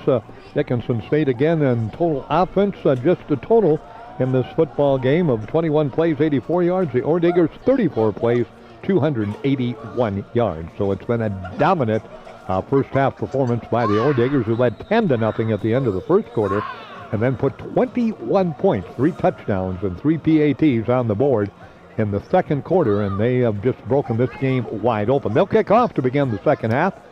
Smith and Wicker back deep, and that one's going to sail in and out of the end zone. We'll just watch it sail in and out of the end zone. When you look at those stats, it's impressive numbers both offensively and defensively for Montana Tech, and of course Dickinson State's only been across the 50 once, and when they did get across the 50, they had those 3 straight procedure penalties that backed them up and gave the ball right back to the Orediggers. So Dickinson State will go to work. Let's see who comes out at quarterback. Freeze will come out. They'll take over at their own 25 into that north wind, still at about 15 to 25 and gusty. Skies have cleared a little bit here. Temperatures in the mid-20s now, started at 30 degrees. Now back into the mid-20s. Freeze back to pass out in the flat. He's got a receiver wide open, and that'll be hauled in. Nice catch that time by Wicker, and he'll get out across the 35 to the 36, an 11-yard completion. First down for Dickinson State. First down, number 5 in the ballgame. The defensive back that time gave Wicker a little bit of a cushion. He took advantage of it as he got to the outside, and Freeze put it right on the hands and went out of bounds at the 36 and got the first down. So 1st and 10. Again, the Hawks go to work. Shotgun formation. Gilbert goes into that fullback slot position for Dickinson State. Hawks hand it off straight ahead that time. Let's see if that's Wicker down there on the carry. They're entangled down there. I haven't seen Simonson come back in. Of course, he's been nursing some injuries all year. We see a little bit in the first half in the rushing department for Dickinson State. Rist had a carry for 3. Dawson, 3 carries for 17, actually was their leading ball carrier. So back into the ball game comes Dossinger, a pickup of 3 on that rushing play for Dickinson State, and it'll be a second down, and we'll call it 2, make it 2, second down and 8 for the Hawks at the 38, their own 38. Freeze again has the hands in that protective gear around the waist. As he said, it's a cold afternoon. It's been colder, but there's that little flip out to Dossinger. He's got it at the 40, the 45.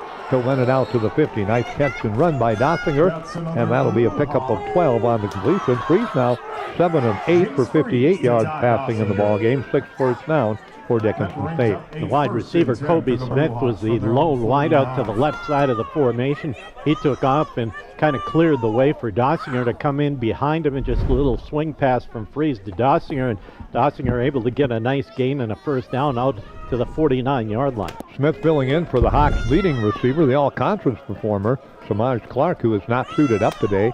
He's on the sideline, but in sweat, so we won't see him. Sanders, the starting quarterback, not in the ballgame. There's Dossinger, nice cutback at midfield, and only one of the few times, second time in this ballgame, they got into Montana Tech territory late in the first half and had 4 consecutive motion penalties and got out of their territory. That a pickup for Dossinger of 6 on the play, and it'll bring up a second down and 4. We got a Montana Tech player down on the playing field, I do believe, or is that a Dickinson State player? I'm not quite sure. No, it's an Orediggers. It's an Orediggers. Both got white pants on, so Dickinson State's got the stripe on the side of their pants. Montana Tech doesn't. I couldn't see the stripe, but we've got an injury timeout here, so let's take a little break here on the CHI St. Alexius Health scoreboard. We'll come back in 30 seconds. Again, Montana Tech with 13 minutes left to go in the third quarter, leading Dickinson State 31-0. We'll come back to the back for you in 30 seconds. The dictionary defines community as a group of people living in the same place or sharing common goals. Community is the largest part of our name, and we make it the largest part of our business. We support our local schools, organizations, youth programs, and local events from Bowman to Bismarck, because we all share a common goal to better the quality of life in our communities. Come bank with us at Dakota Community Bank and Trust, your real community bank. Well, thank you much. We've still got trainers from both teams out there taking a look at the injured players, so I can't really guess, and I'm not going to speculate who is the injured player. We do have an update. Again, Dickinson State men leading 46-32 midway through the second half in Bellevue, Nebraska against Ozark Christian College in the Bellevue-Omaha, Nebraska tournament. And North Dakota leading North Dakota State 10-9 as they go to the fourth quarter. The number 1 Bison down to the ranked top 20 ranked UND Fighting Hawks, and that ball game just heading into the fourth quarter. Here, number 5 Montana Tech has been thoroughly dominating against Dickinson State. They lead it by a score of 31-0, and now the injured player is still down. So let's see if they're going to help him get up, or are we going to bring somebody out to take a look out. Now he's rolling over again, and I apologize. I just cannot spot the number of the injured player, and like I said, I don't want to guess. I don't want to speculate, so we'll just keep it right here. And the CHI St. Alexius Health scoreboard for a moment. It looks like it might take a little bit of time.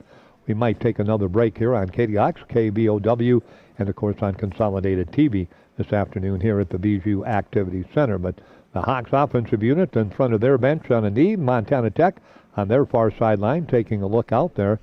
And again, that injured player not getting up very rapidly. Now he's going to try and sit up anyway, which is a good sign. And again, he's trying to get a number on the individuals down for Montana Tech.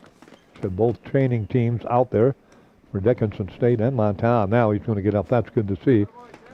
Now we'll get to take a look at the number here for Montana Tech. Ooh, that's their linebacker, Tell Arthur. Okay, number 14. Arthur, the senior linebacker. And might have got his bell rung a little bit. He's getting up, and they're kind of, you know how you're wobbly when you get kind of knocked around a little bit. It looks like that, and they're helping him off. And like I said, he's got 3 guys kind of holding him up.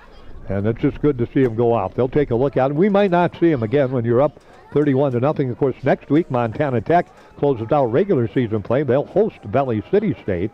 And again, that game will be played in Butte, Montana, the regular season finale for both the Vikings of Valley and the Orediggers of Montana Tech. But business here, 31-0 Montana Tech. Dickinson State looking at a 2nd down and 4. The ball at the 45 of Montana Tech. Gilbert goes right to left. He goes right up the middle. Dossinger's got a little seam, fights his way for first down yardage and more.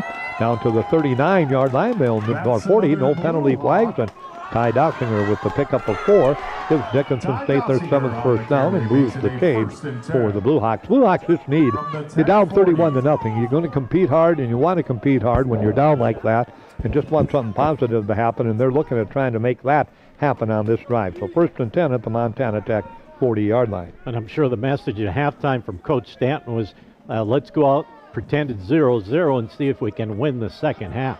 Dossinger 5 carries for 16 yards in this football game. Again, Freeze by himself, lonesome in the backfield, naked backfield.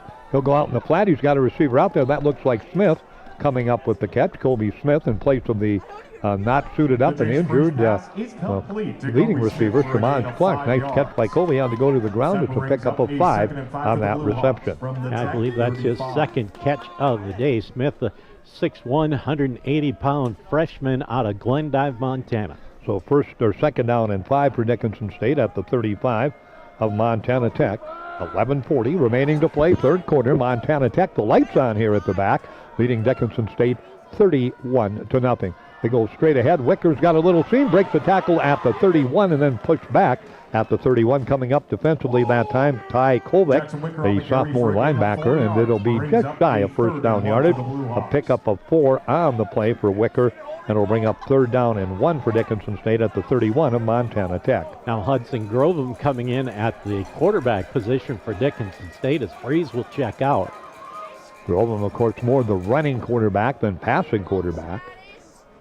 Well, the Hawks are 3rd and 1, and you're down 31-0, and the final game of the year, you're going to go on 4th down. You're going to try and pick up 1 yard on 2 plays, and you're hoping you can do it, but against this Orediggers defense, who knows? There's a handoff, and who knows, it probably won't happen. They went with the handoff to Dossinger, and he's dropped for a loss back at the 34, so that'll be a loss of 3 on the play. Didn't fool anybody on that, and the football again back into the hands of Dickinson State, but looking at 4th down and 4 now at the 34-yard line. Another big tackle for Tyler Kovic, the sophomore linebacker out of Helena, Montana. He came in and shot the gap and got the tackle for a loss, and instead of a 4th and 1, it's going to be a 4th and 4. So 4th down and 4 for Dickinson State. Hawks trying to make something positive happen here. On 4th down and 4. 10-15 left to go. Grovem stays in the ball game. He tucks it in. He goes up above everybody, and it's incomplete. As the pass goes high, and Grovem stayed in and threw it all the way over the head of everybody, and another stop for Montana Tech. So the Blue Hawks, well, they will turn it over on downs after looked like maybe some positive movement for the Hawks offensively, but the Tech defense is not so fast and gets the stop, and the Hawks will give the ball back to the Orediggers. It looked like Adrian Calderon had position to make the catch, but the strong safety, Jace Thompson, came up and made the defensive bat away, and now Montana Tech will get their first shot here in the second half as they try to keep their perfect record on the board as they have scored on every drive so far this afternoon. They'll take over at their own 34, 10 minutes remaining to play here in the third quarter, leading 31-0. New back into the ball game to the outside, breaking a tackle, getting to the corner, and finally run out of bounds across the line of scrimmage was about the 34-yard line. That's new back, and there is number 3 for, that looks like 30, excuse me, into the ball game. Number 30, Hull. He's carried it one other time, and Hull will pick up yardage from the 34 to the 39, a 5-yard pickup for Hull. Montana Tech, as we said, good balance running and throwing, 136 yards rushing in the football game, 150 passing. Very balanced attack, as they have been all year long. 2nd and 5. The ball at the 39 of Montana Tech. Again, they put a man in motion. And there's the fake of the handoff. Wilson back to pass. Dahlgren chasing him down. He's going to underthrow it. Good coverage by Hartman down there.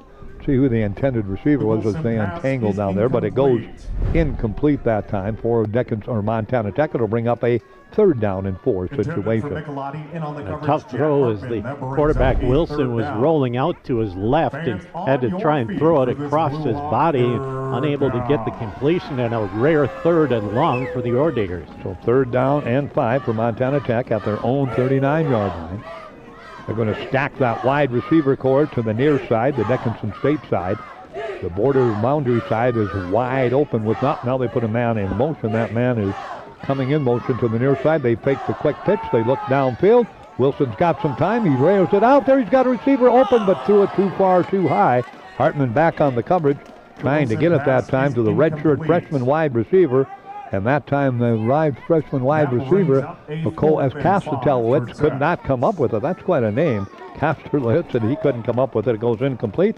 And for the first time today, Dickinson State's defense gets a stop. First time Montana Tech will punt, and they'll have the wind at their back to do the punting. And a rare time that Wilson has had a couple of bad throws. That one he just overthrew the intended receiver who was wide open on the near sideline, but just overthrew him a little bit, and the punter on for the first time for the Orediggers. Punt upcoming here for Montana Tech. Casey Couchman, the punter, just got it off. Hawks are going to get out of the way. It'll go inside the 25. Looks like inside the 20. He downed it about, let's see where they put it down at, about the 17, 18-yard line. So Dickinson State will go to work 1st and 10 at their own 18-yard line on the CHI St. Alexius Health scoreboard. They'll take over with 9:06 remaining to play here in the third quarter. Montana Tech leading it by a score of 31-0. We have a timeout here, media timeout. Let's take a quick 1-minute timeout on KDX, KBOW, and Consolidated back in 60 seconds. What do you get when you buy a vehicle from Dan Porter Motors? Ooh, I know. Buy any vehicle from Dan Porter Motors and get car washes for life. That's a long time when you're my age. That's right, folks. Forever. No diaper required. Get free car washes for life with any vehicle when you buy a car at Dan Porter Motors, 58601. That's a pretty good deal. Dan Porter Motors, baby approved, growing up guaranteed. So let's say you buy one of those value meals and it costs you about $10. Then they give you one free value meal once a week for the rest of your life. That would be a pretty good deal, right? Well, at Dan Porter Motors, when you buy a vehicle, we give you free car washes for life, valued at about $10. Let's say you wash your vehicle twice a week for 10 years. That comes out to over $10,000. That's a pretty good deal. See Dan Porter Motors for your next vehicle and get free car washes for life. All right, back at you at the back. Dickinson State will take over at their own 18-yard line. Jace Freeze again Back in at quarterback, he and Grovem have been alternating this afternoon as starter Marcus Sanders not suited up today for Dickinson State. Little pass on the flat goes out there. Nice catch over there by Cauldron.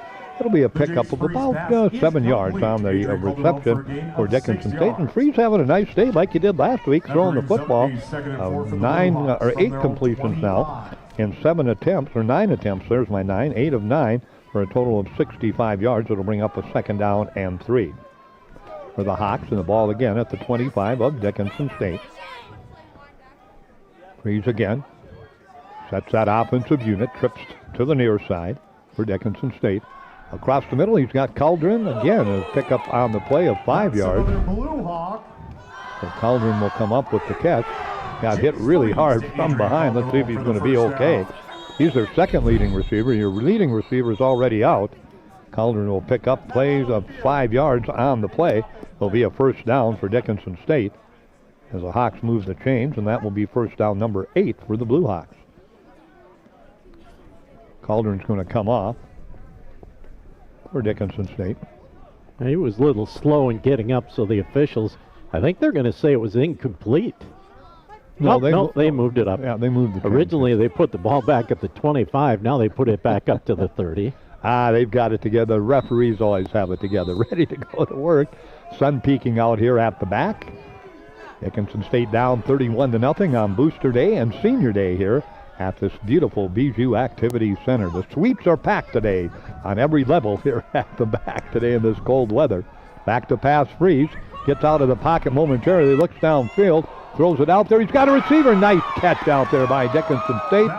Coming up with Kobe Smith, and he had to come back, and he read the defender well and pulled it in. Nice job by Smith on the pass completion from Freeze. Yeah, Freeze was on the run and got to the outside and just threw it up, and Kobe Smith noticed that it was underthrown and came back to make the nice catch, and the Blue Hawks have it 1st and 10 at their own 49, and a good job by Smith to adjust to the football and get the completion in the 1st down. 7.5 left to go, 3rd quarter. Montana Tech 31, Dickinson State nothing on the CHI St. Alexius South scoreboard. Freeze ready to go to work. He's 10 of 11 now in the football game, 89 yards. Dossinger on the carry, slips 1 tackle, gets back to the 50. He'll gain a yard on that play, Will Dossinger, and it'll bring up a 2nd down and 9 for Dickinson at the 50-yard line. Asher Fettis, the linebacker, able to come up and get the tackle after it looked initially like Dossinger was going to get caught in the backfield. Did get a gain of 1, but Fettis able to come up and make the tackle right at midfield, so a gain of 1. Hawks have rushed for just 41 yards today in this football game. Dossinger 6 carries for 16 in the ball game. Zuroff 3 carries for 17 have been their leading rushers today in the contest. We haven't seen Simonson since the 1st quarter. Again, ready to go to work. Back to pass. Freeze. Got time out in the flats. Got Gunlock. Nice catch by Gunlock. Hauls it in at the 46-yard line. That'll be a 5-yard pickup. And the Hawks just kind of picking now and just choosing not anything deep, just trying to go underneath. And it's worked on the last 2 drives. Of course, the last drive for Dickinson State ended in a punt. But again, this drive moving well again for Dickinson State. The Blue Hawks, like you said, using a little bit of a short passing game. And, of course, Montana Tech's just going to play it, let them get that 4 or 5 yards, and then come up and make the tackle because they're up 31-0 with 6 minutes left here in the 3rd quarter. You just don't want Dickinson State to get a quick touchdown and get back some momentum. Again, empty backfield for Freeze on 3rd down. He's got time. He's just going to air it out down there. He's going down there. Did he hang on to it? Let's wait and see. Yes, he did. Wicker with the catch. Stayed in bounds at the 15-yard line. Boy, Wicker just having a good year for Dickinson State. Nope, Calderon. Oh, that was Calderon. Oh, I think it was number 3. Nope, it was Calderon. It was 6. Okay, number 6. Okay, Calderon. Nice catch by Calderon, and that will go from the 46 all the way down to the 15, well, the 16-yard line, so a 30-yard completion for Freeze and Calderon.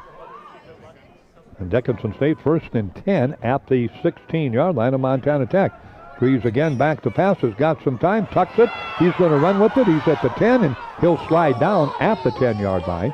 That'll be a pickup of 6 on the play for Freeze, and it'll bring up a 2nd down and 4 for Dickinson State.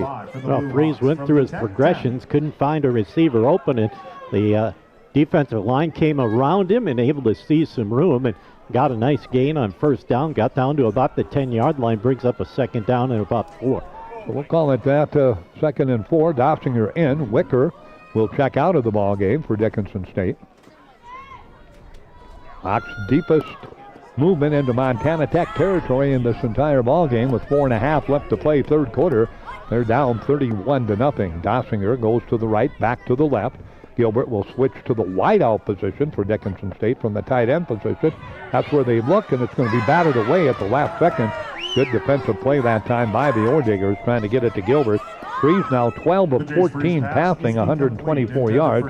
No touchdowns and no interceptions. It'll bring up a 3rd and 5 for Dickinson State at the 10 of Montana Tech. And, of course, 2-down territory here for the Blue Hawks. And a good play by Damon Burns, the backup safety for Montana Tech, as it looked like Gilbert was going to have a little bit of room to get to the outside, but Burns able to come up and knock the ball away and bring up a 3rd down. 4:19, clock stops with that incompletion. Hawks moving to the north end into this wind. There's that little flip out again. They're looking for Cauldron. Nope, batted away again on the coverage by Montana Tech. And it'll go incomplete, and it'll bring up a 4th down situation for Dickinson State. So 4th down and 5 at the 10-yard line for the Blue Hawks. And the cornerback David Lowry able to come up and make the play that time, as it looked like Gunlack was going to get open in the corner, but Lowry able to come up and knock it loose and brings up a 4th down for Dickinson State. Big play here for the Orediggers to try and maintain that shutout here in the second half. 10th play of this drive for the Hawks. Remember, begin back at their own 18, now at the Montana Tech 10, trailing 31-0, 4th and about 5. They're going to go for it. Are the Hawks. No field goal attempt when you're down 31-0. Freeze with the snap, freeze with the pressure, freeze with the throw. Looking for Calderon, and again we got pass interference on the call. That time as a defensive back turned around and ran right into him, so the pass interference call will come against Montana Tech. So again, Dickinson State will get a 1st down via the penalty, half the distance to the goal. Now there he is. He tied him up well before the football got there, and it's a pass interference call. Thank you, Trace. Great replay by Consolidated. Such a super job. Thanks, guys. And that one became very obvious when you got to see the replay on it. And it gives a 1st and 10 for Dickinson State. 1st down, number 11 now for the Hawks, and it's 1st and goal. And they'll spot it where? About the 3-yard line, probably. 1st and goal. Right at the 3-yard line of Montana Tech. 11th play of the drive for Dickinson State. Dossinger in the backfield. They're going to go to Dossinger. He'll go straight ahead, dives down to about the 2, maybe 1-yard line. See where they spot it. Looks like the 1, so we'll give Dossinger pickup of 2 on the 7th carry of the football game for 18 yards. The Hawks again just 43 yards rushing, 2nd and goal at the 1-yard line for Dickinson State. And the linebacker Kellen Bell able to come up and hit Dossinger right at the line of scrimmage. Dossinger able to fall forward, got about a gain of a half a yard. Dickinson State looking at 2nd and goal. They spot it just outside the 1-yard line. Again ready. Long count by Grovem. He's into the ball game. Grovem goes straight ahead. Did he get in? Let's wait and see. I do believe so. Touchdown. Yep, Grovem will score. And the Blue Hawks will get on the board on a 1-yard touchdown run by Hudson Grovem. And the Hawks finally break the ice here, trailing now 31-6, awaiting the PAT attempt. And he didn't get in by much, as that defensive front from Montana Tech just poached that offensive line. But Grovem able to find a little bit of a seam and fall forward, get the ball across the line, and the Blue Hawks spoiled the shutout for Montana Tech with 3:25 remaining here in the 3rd. Dickinson State makes it a 31-6 ball game. High snap. Gunlock gets it down. Kaplan gets it in the air. Did he get it through? He did. It's good. So Montana Tech on the CHI St. Alexius South scoreboard with 3:25 left to go in the 3rd quarter. They lead Dickinson State 31-7. We'll be back with the Hawks kickoff to the Orediggers in 30 seconds on KDIX.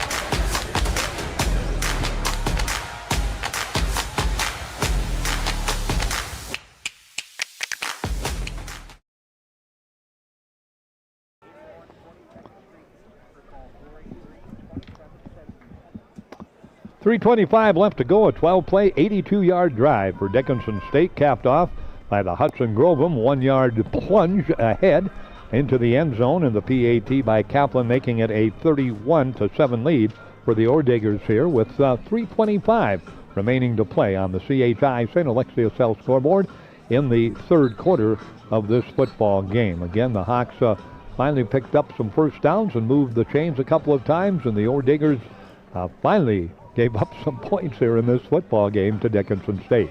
Well, Dickinson State did a good job that time of, taking what the defense gave them, a few little short passes, and then Freeze made a couple of nice plays down the field that got into the opportunity to score, and drove them able to punch it in from a yard out to get the Hawks on the board for the first time this afternoon. Well, Dickinson State will kick it off. Kaplan into this about 15 to 25 mile per hour straight north wind. This field north and south, signaling for the fair catch is Torgensen.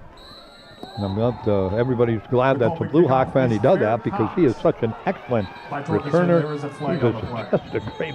Reminds me a little bit of Tiger Fry of Dickinson State a couple of years ago. Just catches the ball well, runs with the ball, can throw the ball a little bit.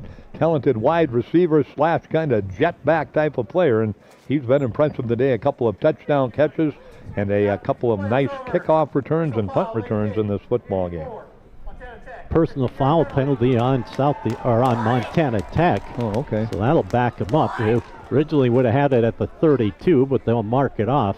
I guess must have been away from the action. I didn't see it either, but I just saw the white cap make the call, so they'll back the Orediggers up back to the 17. So 17-yard line.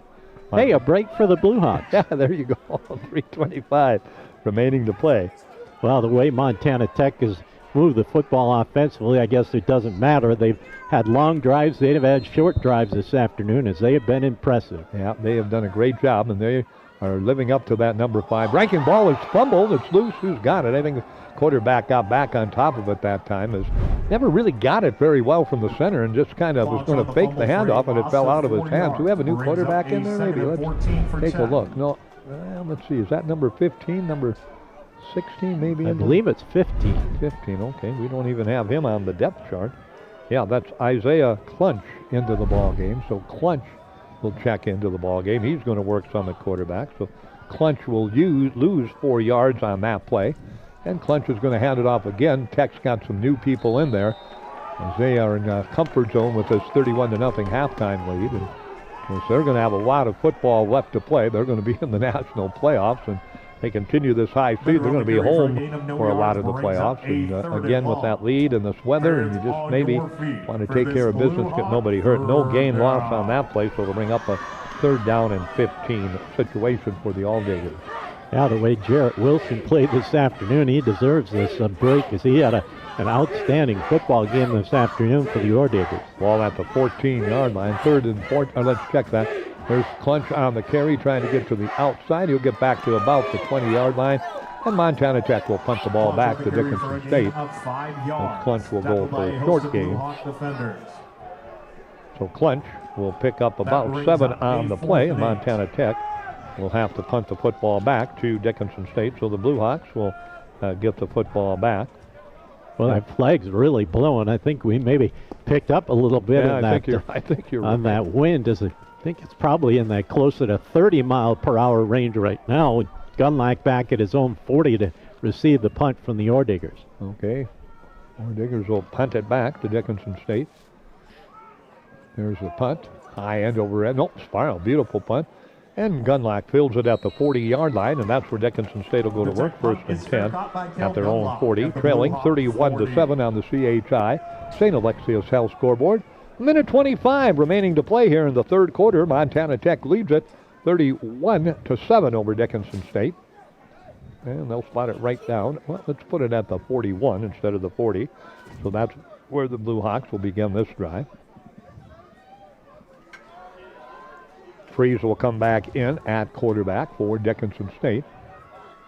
Trying to take a look. Tell Arthur, the injured player that went out, I don't think we'll see him come back in. I was kind of looking to see if number 14 was out there or not, and I don't see him at that linebacking setup. Right now, Montana Tech straight up in that 43, 4-3-4 defense. Smith comes wide. on the motion for Dickinson State. They're just going to hand it off to Dossinger. The Blue Hawks here just trying to pick and drive a little bit. Short passes, 4 or 5 yards, trying to pick up 4 or 5 yards on the rush. Dossinger there will pick up 4 on the play for Dickinson State, the Dickinson Trinity product. And for Dossinger again this afternoon, he's been the man that carried it the most. 7 carries now for Dossinger in this football game for 22 yards, and it'll bring up 2nd and 6 for the Hawks at the 45, their own 45-yard line. Under a minute left to go in the third quarter. Dickinson State again trailing 31-7 to the Orediggers of Montana Tech. Gilbert will set in the slot formation. They'll go solo right, Smith, Calderon to the far side. They go straight ahead. Dossinger again hit right at the line of scrimmage, and he'll go no further than the line of scrimmage on his 8th carry. So it'll bring up a 3rd down and 6 for Dickinson State. And the Hawks, will they have to snap the football? Nope, they don't have to. They'll probably let the clock run down and get the wind at their back. They're going to look at a 3rd down and 6 at the 45 of Dickinson State University, and I think that's what they're going to do. So we're going to head to our break here on the CHI St. Alexius Health scoreboard. Dickinson State trailing Montana Tech. The number 5 Orediggers 31, the Blue Hawks 7 as we head to the 4th and final quarter on KDIX and KBOW and Consolidated. Back in 1 minute.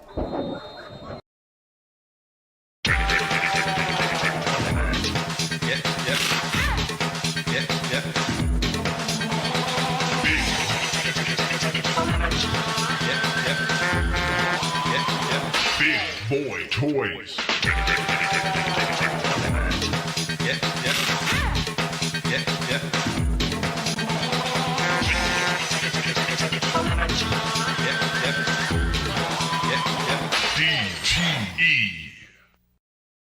Looking for a turnkey business with a proven track record? For over 50 years, our family has helped yours feel right at home with quality furniture, trusted brands, and a service that always came with a smile. Now it's time to pass the torch. Our family-owned furniture business is for sale, including all inventory, delivery trucks, and a loyal customer base.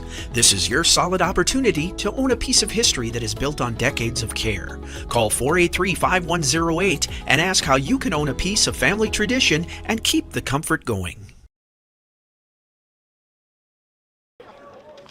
Well, back at you, Dickinson State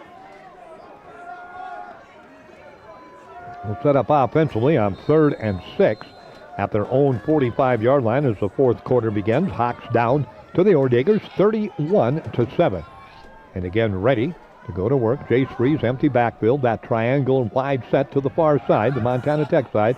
Freeze is just going to air it out for Wicker, and Wicker's back there, and it's batted away at the last second. Good throw that time. They had 3 guys on Wicker, and credit Montana Tech. Freeze put it right out there, and at the last second, they just poked it away, so it goes incomplete. Let's see what Dickinson State elects to do here on 4th down and 6 for the Blue Hawks. And the 2 safeties, Peyton Gonzer and Jace Thompson, were on double coverage that time and able to knock it loose as it looked like Wicker was going to come up with the play between the two, but the defenders came away knocking it away and get the incompletion, brings up a 4th down and 6. Hawks going to go for it, 4th and 6, down 31-7, just under 15 minutes, just starting this 4th quarter. Why not? As the Montana Tech Orediggers will come with pressure. Here they come. Freeze lets it go, and that time it's going to be intercepted, I do believe, by Montana Tech. It's going to be picked off. Coming up with the interception for the Orediggers is Cole. Well, let's double check that. That's David Lowry, it looks like. Lowry came up with the interception, the senior defensive back, and it'll be, well, I guess it's not as good as a punt, but it's back to the 41-yard line, and first turnover for Freeze or the Hawks or anybody in this football game, as he underthrew that a bit, and the Orediggers read it well. Yeah, it was better to throw an interception than an incompletion, as Montana Tech, instead of having it at the Dickinson State 45, will have it at their own 41. So Dickinson State's defensive unit back out there. They've gotten a little reprieve. They were out there almost the entire first half as the Orediggers scored on every possession that they had in that first half.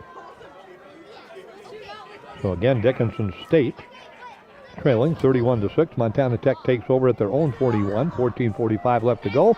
And the backfield drug down. Nice play defensively that time. Coming up to make the hit that time. Nicely done. That's Wyatt Faircloth again making the hit, I believe, and the flag down. I think they're going to get Faircloth for an unsportsmanlike conduct as he kind of hopped up and said something to somebody, and one of the officials didn't like it, so maybe an unsportsmanlike. Well, that's what it is. Personal foul, actually. That's a 15-yard penalty, so first down Orediggers. That will be their 16th first down. So it was a loss of the 3 on the play, and then they tacked the penalty on from the spot of the tackle, and it's a first down for Montana Tech. So it'll be 1st and 10 for the Orediggers at the 47-yard line of Dickinson State. So Dickinson State sets again defensively. Quarterback in there again, Clunch, working in this fourth quarter. There's the handoff straight ahead to the outside. Not much room there, and pushed out of bounds that time. Coming up defensively for Dickinson State that time was Jamin Medlock, and he'll pick up about 4 on the play from the 47 to the 43, so a 4-yard pickup on that play. Another carry by Ho, and Medlock able to come up and knock him out of bounds, as it looked like Ho was going to have some room to the outside. Only got about 3, maybe 4 yards on first down. 2nd down and 6 at the 43 of Dickinson State. Orediggers with 13:55 leading the ball game, 31-7 here in the fourth quarter. Again, Clunch ready, handoff straight ahead to the outside, breaking one tackle, breaking another tackle, and close to first down yardage that time. Nice effort by Hull again for Montana Tech, and it'll be about a yard shy. We'll give them a pickup of 5 on the play. Orediggers now 150 yards rushing in this football game, and they have passed for 150 yards in the passing department. Looked like Chase Selly was going to get him in the backfield, and then Medlock came up and got a pop on him as well, and he popped off of that, and it got down to close to first down yardage, but it'll be 3rd down and a yard for the Orediggers. So the Orediggers set to go to work here. They're probably in 4-down territory too, just not real interested in points, just burning some time off the clock with that comfortable 31-7 lead. They try to get to the outside, and they do, but I don't know if they got enough for first down yardage or not. The referee says, I think, let's move the chains. He got 2 on the play, and it'll be a first down for Montana Tech. That is a first down in the football game for the Orediggers, and that will be first down number 17. And they just run that same play to Ho as he takes it up the middle and then bounces out to the left side. Chase Selly came up and got the hit, but it was a short gain, but enough to get the first down for Montana Tech, as we're down to about 12 and a half minutes left here in the fourth quarter. Ball at the 36 of Dickinson State. Again, Clunch at quarterback, actually bunching it up there. They're going to try and get it to the outside again, and this time no goal, as the new back in there for Montana Tech is Vetter, the senior, and he gets it right about the line of scrimmage and falls forward for about a yard to the 35, so let's give him a pickup of a yard on the play. And a good job by Dickinson State defensively, as Vetter tried to bounce it out to the outside, and the Blue Hawks held him in, and he had to turn back up to the middle of the field and got stopped for a short gain. So brings up a 2nd down and 9 for the Orediggers, and they're just taking their time because, like we said, the lead is very comfortable. The skies really have cleared up. The sun's out now. The wind's still blowing. Still darn cold here in Dickinson, North Dakota. But the Blue Hawks trail 31-7. They got a new man in at that wide receiver spot. We'll double check that in a moment. Clunch, the quarterback's going to carry, and he gets back maybe to the line. Nope, he's going to lose about a yard, they say, on the play. So they'll drop it back to the original line of scrimmage, and it'll bring up a 3rd down, and call it 3rd down and about 9 for Montana Tech. I do believe it's 3rd down. Yep, they haven't changed. The chain gang hasn't changed over there, but it is 3rd and 9 in my sheet, play-by-play sheet, and in the scoreboard it's 3rd and 9. So there it is. They got it changed now, so 3rd and 9. And the yard marker on this side has it as 3rd down and 2. Dylan Snyder, the wide receiver, comes out wide. They'll go Twins near side, the DSU side. Long count. Clunch drops back, another lefty, and he'll fire it across the middle. And it's going to be batted away. Last second, good job by Riley. Is that Riley Waters back there for Dickinson State, number 42? Yep, it was. So that goes incomplete, and I think the Orediggers here with the lead. Will they punt it away? Let's take a look at it. Yeah, they had Charlie Kurgan, the tight end, wide open down the middle, but able to come up and make the defensive play that time was Riley Waters to knock it away, and the punt team will come in as the Orediggers are going to try and pin Dickinson State deep in their own territory with just under 11 minutes left. 31-0 at halftime, 31-7 now with 10:59 left to go. Gunlock back inside about the 10-yard line for Dickinson State. In to do the punting again will be Casey Kautzman for Montana Tech.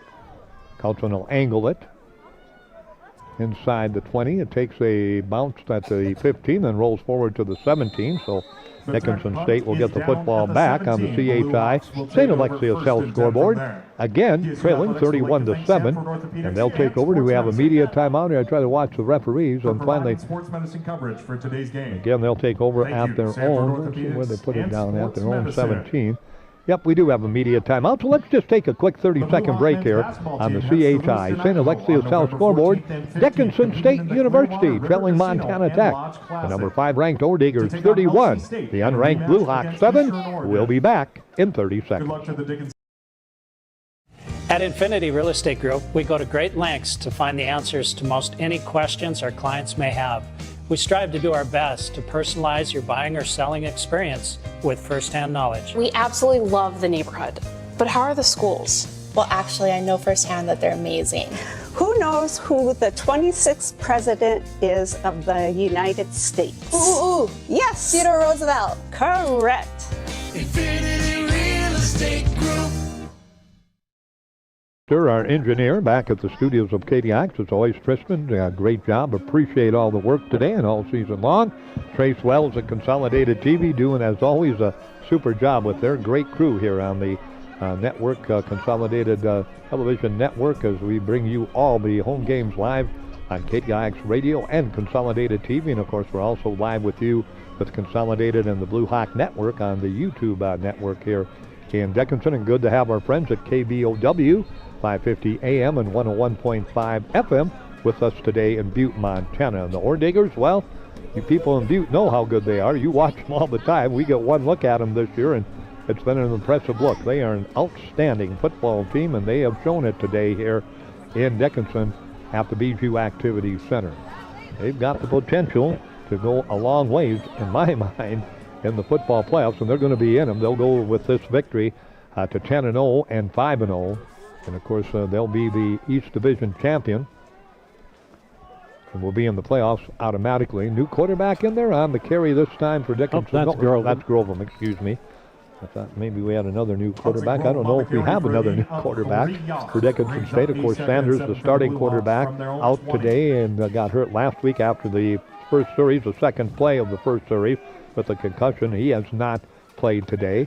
And, of course, Freeze and Grovum have played today for Dickinson State. Rest back in at running back. That was a pickup on the play of about 2 yards. It'll get out to about the 20-yard line, so it'll bring up a 2nd down and 8 for Dickinson State at their own 20-yard line. So go under 10 minutes left to play. Pass on the sideline. Cauldron's got it at the 30. Should be enough for first down yardage. Boy, that could almost be a late hit there. Let's wait and see. So that'll be a first down for Dickinson State. Grovum will connect. 4 of 8 now for Hudson. Goes from the 20 to the 29, a 9-yard pickup. Grovum has thrown for 29 yards in this football game, and Freeze has thrown for 124, so about 153 yards passing between the two quarterbacks. Brings up 1st and 10 for Dickinson State at the 29, their own 29-yard line, trailing 31-7. Wicker will come out wide with Cauldron for Dickinson State. Looks like Smith will go way over, just about on the sidelines on the east side in front of the Montana Tech bench. Wrist stays in the backfield. They're going to hand it off to Wicker. He tries to get inside and outside, and well, he got nowhere to go. He'll get back to the line of scrimmage, and that is it for Wicker on the play. So it'll bring up a 2nd down and 10 for Dickinson State. Wicker again on the carry, very little yard. 5'10", sophomore, 160 pounds. So Dickinson State looking at 2nd and 10. The ball at the 29 of Dickinson State. And that's what you call a gang tackle, as there was half a dozen white jerseys hanging on to Wicker and finally knocked him down as they put it right back at the line of scrimmage. Brings up a 2nd down and 10 for the Hawks as we're under 9 minutes remaining in this one. 31-7 our score. Montana Tech in the lead. They led 31-0 at halftime. Then a quickly played second half here at the back. Again, ready to go to work. Grovum steps back in the pocket. He's just going to air it out there. It hangs up there. It's going to go incomplete. Good coverage downfield trying to get it. Is that Cauldron over there, or is that Smith, or is that Wicker? I can't see if it's a 3, a 5, or a 6, but it was well covered by the Orediggers, and it goes, that's 5. That is Smith, and it goes incomplete, so it'll bring up a 3rd down and long for Dickinson State, 3rd and 10 for the Blue Hawks, as they will have the football again at the 29-yard line, so their own 29-yard line. 3rd down and 10 for Dickinson State. 8:30 remaining to play in the football game. The clock has stopped on the CHI St. Alexius Health scoreboard. NDSU has gone back out in front of UND with about 2.5 minutes left to go. 15-10 in that football game.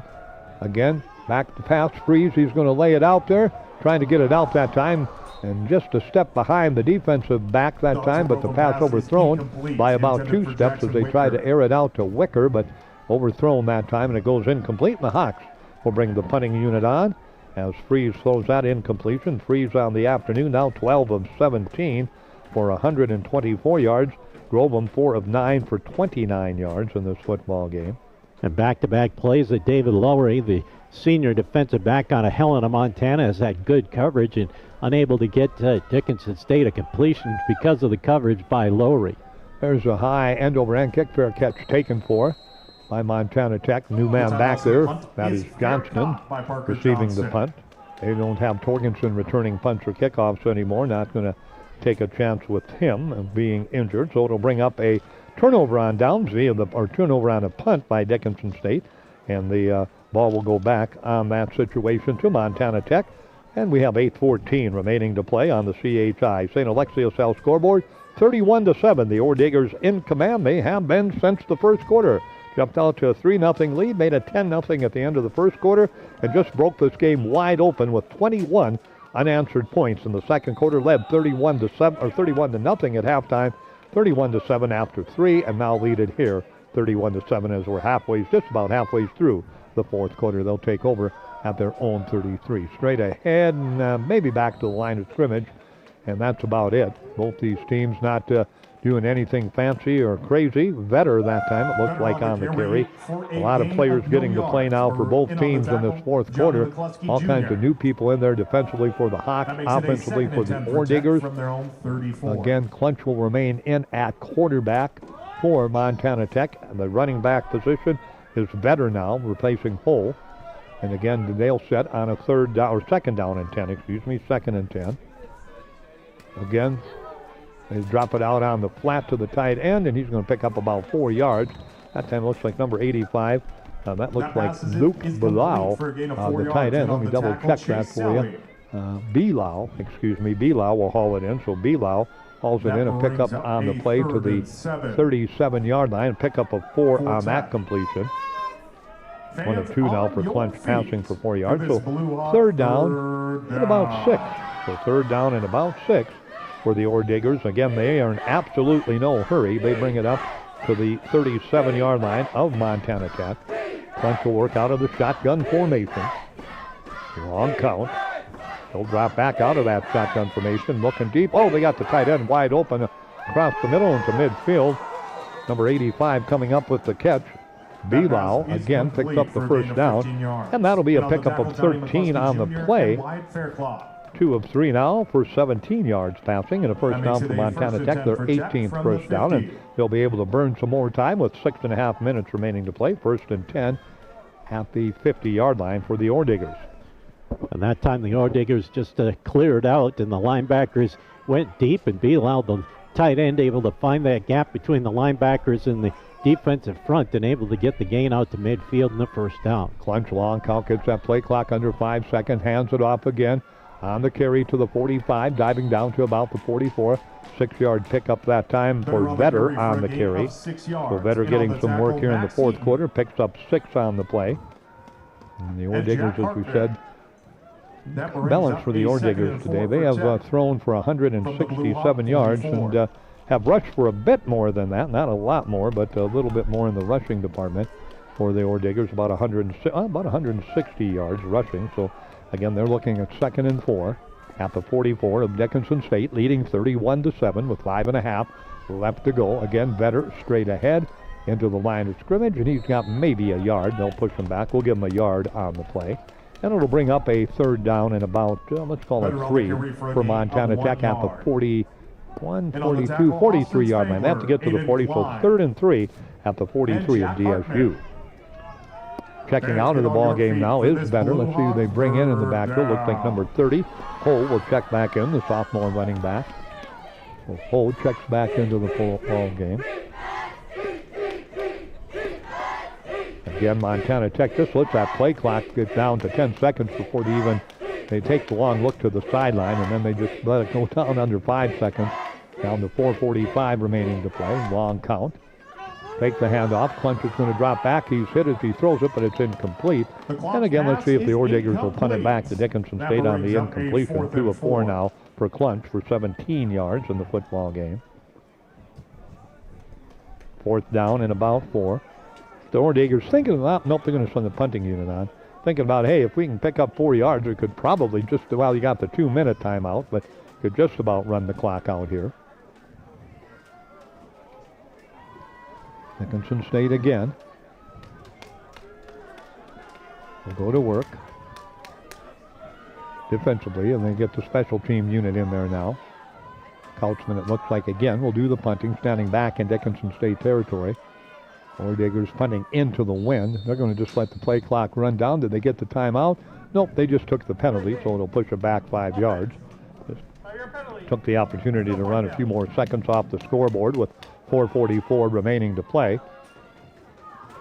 Well, it was all Montana Tech in the first half. They led it 31-0. It's been a pretty non-eventful second half here at the back. Dickinson State did get a touchdown, but Montana Tech pretty close to the best in the second half with that big-time lead at halftime, and Dickinson State's got a score. Montana Tech has not scored in the second half, but when you're up 31-0 at halftime, you don't really have to score, and they have not here. But there's a big rush by the Hawks, but punt is off, clear of everybody, and it'll roll inside the 20. Nicely done into that wind, all the way back to the 17-yard line. So that's where the Blue Hawks will take over. Well, is this the final offensive series of the year for Dickinson State? The Hawks, of course, will end the year 3-7 and 1-5 in Frontier Conference play. Montana Tech, of course, will close out regular season play next week, hosting Valley City State. And Dickinson State, of course, off next week. That is their bye week. I was looking, I believe, Montana Western and Dickinson State, the two teams respective West Division, Montana Western, East Division, Dickinson State off. Of course, Dickinson State earlier this year also had that week off in between their two in between Valley City State and their second ball game of the season, MSU Northern. The two teams, they play twice in the East Division. There's the carry straight ahead. Nice hole. Running is Donovan Zuroff again. So Zuroff will scoot from the about the 17-yard line, and he'll get all the way out to the 33-yard line. That'll be a pickup of 16 for Zuroff, who is now the leading rusher for Dickinson State University. And the Hawks have another first down. That is their 11th first down of the football game. So 1st and 10 for Dickinson State. Hawks will get up to the line of scrimmage. They have the ball again at their own 33-yard line, trailing 31-7 to Montana Tech late in this fourth quarter. Again, straight ahead. I want to make sure I got the right running back in there for Dickinson State. I think it's Zuroff again on the carry, and he's still going. What an effort. He's got 10 more yards. That's another Blue Hawk. Got Zuroff again? Yep. Yeah, it was Zuroff. So Zuroff, nice hard run again. So Zuroff in the football game, as we said, the Hawks leading rusher now. With those 2 carries, he now has carried it 5 times for a total in the football game of 43 yards. 1st and 10 again, 12 first downs for Dickinson State. 1st and 10 at the 43-yard line, their own 43-yard line, 3:15 remaining to play.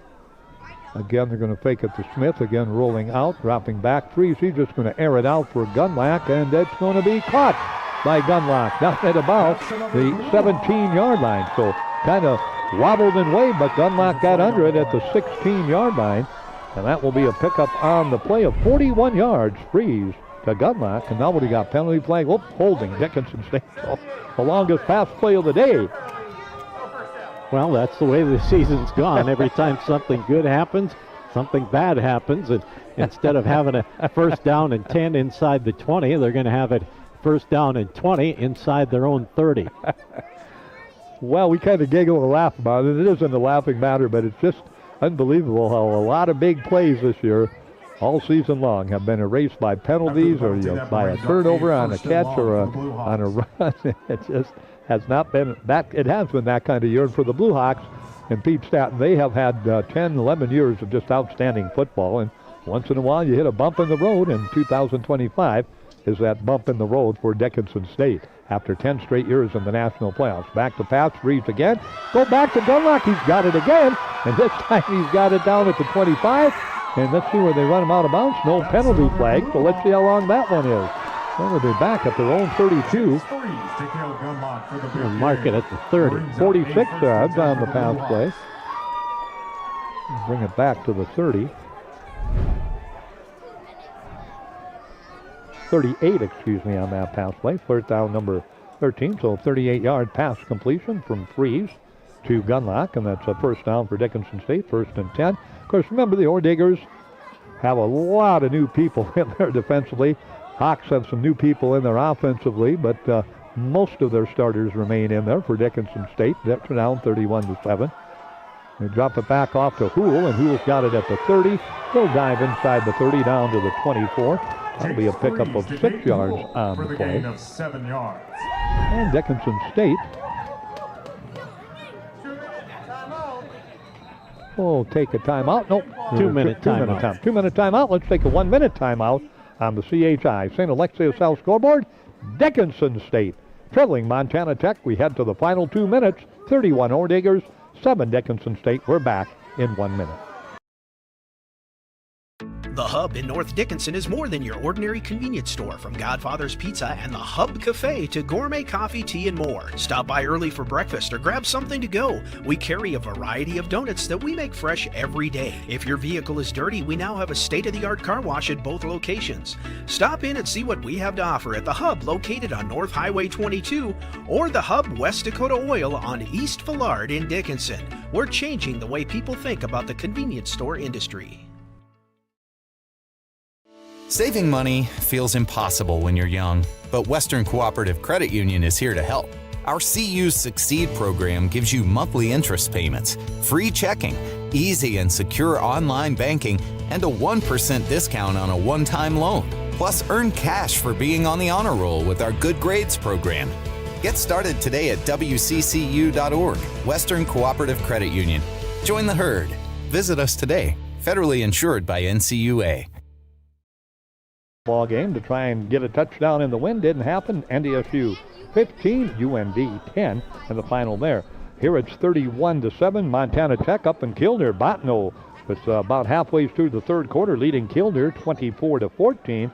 And Langdon ended Velva's season. Langdon, a very good football team, 36-26 over Velva in the 11A ranks. But again, Kildare down by 10 with about half the third quarter gone. We come back, 1st and 10 for Dickinson State at the 24, or second down. Second down and 4 for Dickinson State. And on the carry this time, nothing doing there for Zuroff.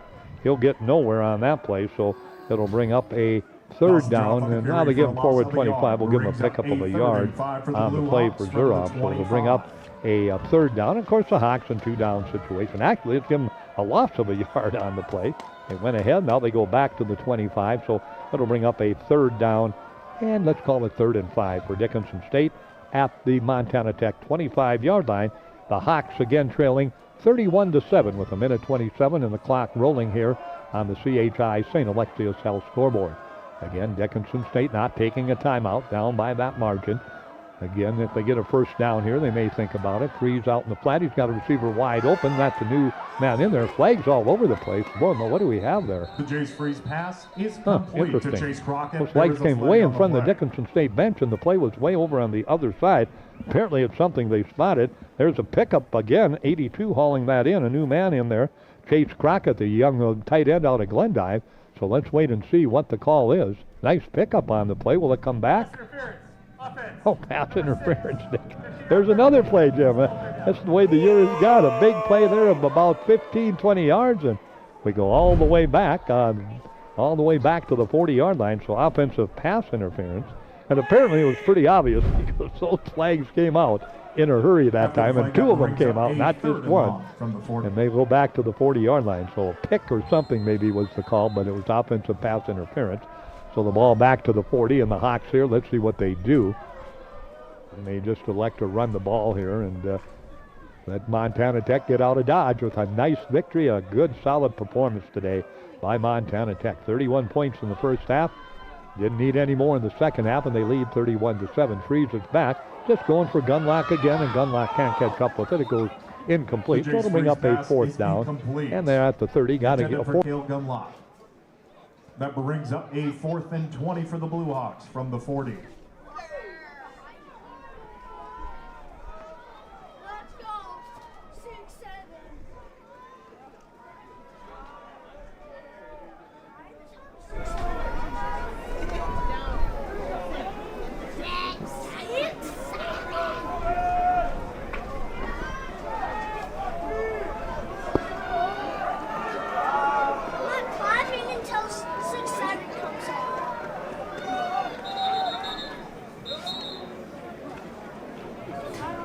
First time out, Montana Tech.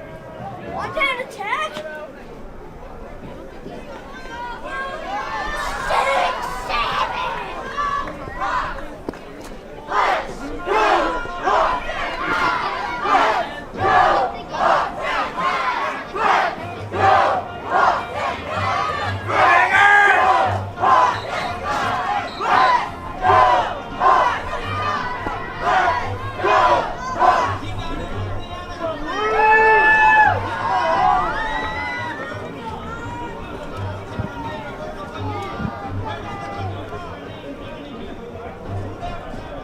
Well, back with you again, about 25 degrees. Skies have cleared pretty much, so we'll call it partly cloudy. The sun covering Dickinson State campus to the east of us. And the temperature in that 25, 30 degree range, and that wind still in that 15 to 30 mile per hour range out of the north. So Hawks will go to work, 4th down and 20. Ball at the Montana Tech 40-yard line. Have that big pass play called back, an offensive pass interference. And now down to their final shot here. They have to pick up 20 yards down to the Tech 20-yard line to keep the drive alive. Freeze will just step up, step away, throw it down there. He's got a receiver at the 19. Did he hang on to it? I believe so. Nope, he did not. Wide open that time was Cauldron, but it hit the ground. It goes incomplete. Would have been enough for a first down, and that will end the drive for Dickinson State. 38 seconds remaining. Montana Tech will get it back, and they will have a chance for one knee, and then the ball game will be over with. But 31-7 our score right now. Back at the 40-yard line. So Dickinson State again turns it over on downs. And again, coming into the ball game, Clunch will go to work at quarterback. He's worked this entire fourth quarter. Isaiah, a junior, 6'2", 215. In victory formation, there's the snap, and there's your ball game. Dickinson State will end their season at 3-7 overall, 1-5 in the North Star. Montana Tech continues their impressive season next week, hosting Valley City.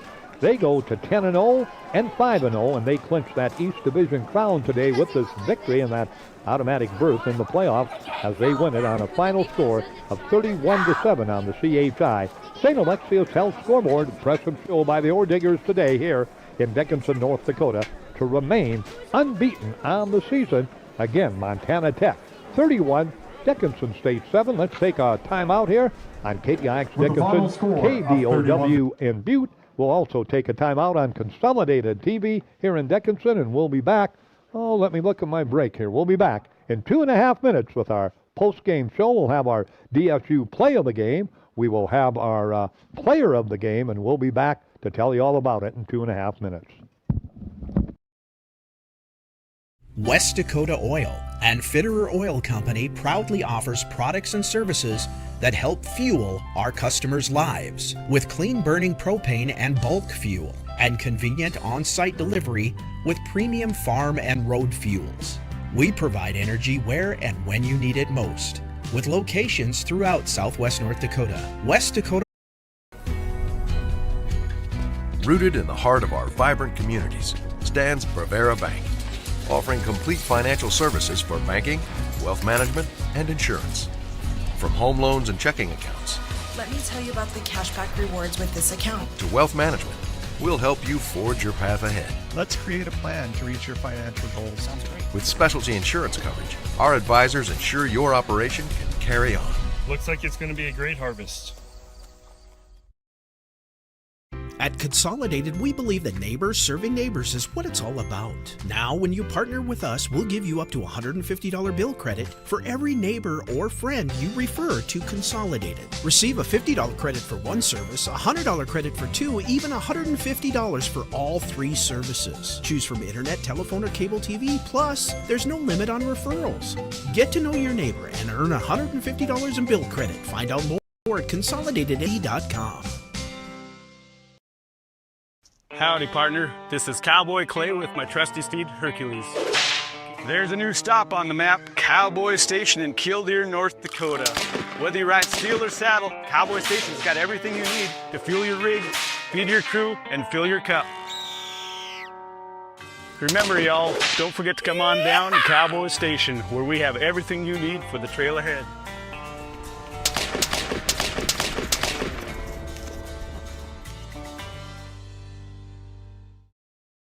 The dictionary defines community as a group of people living in the same place or sharing common goals. Community is the largest part of our name, and we make it the largest part of our business. We support our local schools, organizations, youth programs, and local events from Bowman to Bismarck because we all share a common goal to better the quality of life in our communities. Come bank with us at Dakota Community Bank and Trust, your real community bank. To be with you on our post-game show. Again, a very impressive showing today by the Orediggers of Montana Tech. They win it over Dickinson State 31-7. They led 31-0 at halftime. Dickinson State the only score in the second half, and the Blue Hawks got that, and a quarterback keeper by Hudson Grovem made the score after the PAT 31-7, and that's the way the football game ended. Let's look at the scoring recap for you. A field goal by Montana Tech got them on the board early, a 3-0 lead.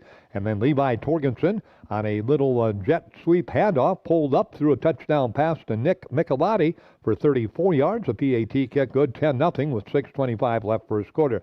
Second quarter was the telltale quarter for the Orediggers. They exploded for 21 unanswered points in the second half of this football game. It started with Jarrett Wilson on a 45-yard touchdown run with 14:01 left to go. PAT kick good, made it 17-0. About 8 minutes later, Wilson connected with Levi Torgensen for a 9-yard touchdown pass. The PAT split the uprights 24-0. And then with 2 seconds remaining, they connected again, Wilson to Torgensen for 12 yards. And the PAT kick good, 31-0. And that was the score at halftime. The Hawks only scored coming in the third quarter, and that was Hudson Grovem scoring on a 1-yard touchdown run. Kaplan hit the PAT. That made it 31-7. And that, my friends, was the extent of the scoring as that fourth quarter just zipped by. Neither team trying to do a whole lot of fancy things.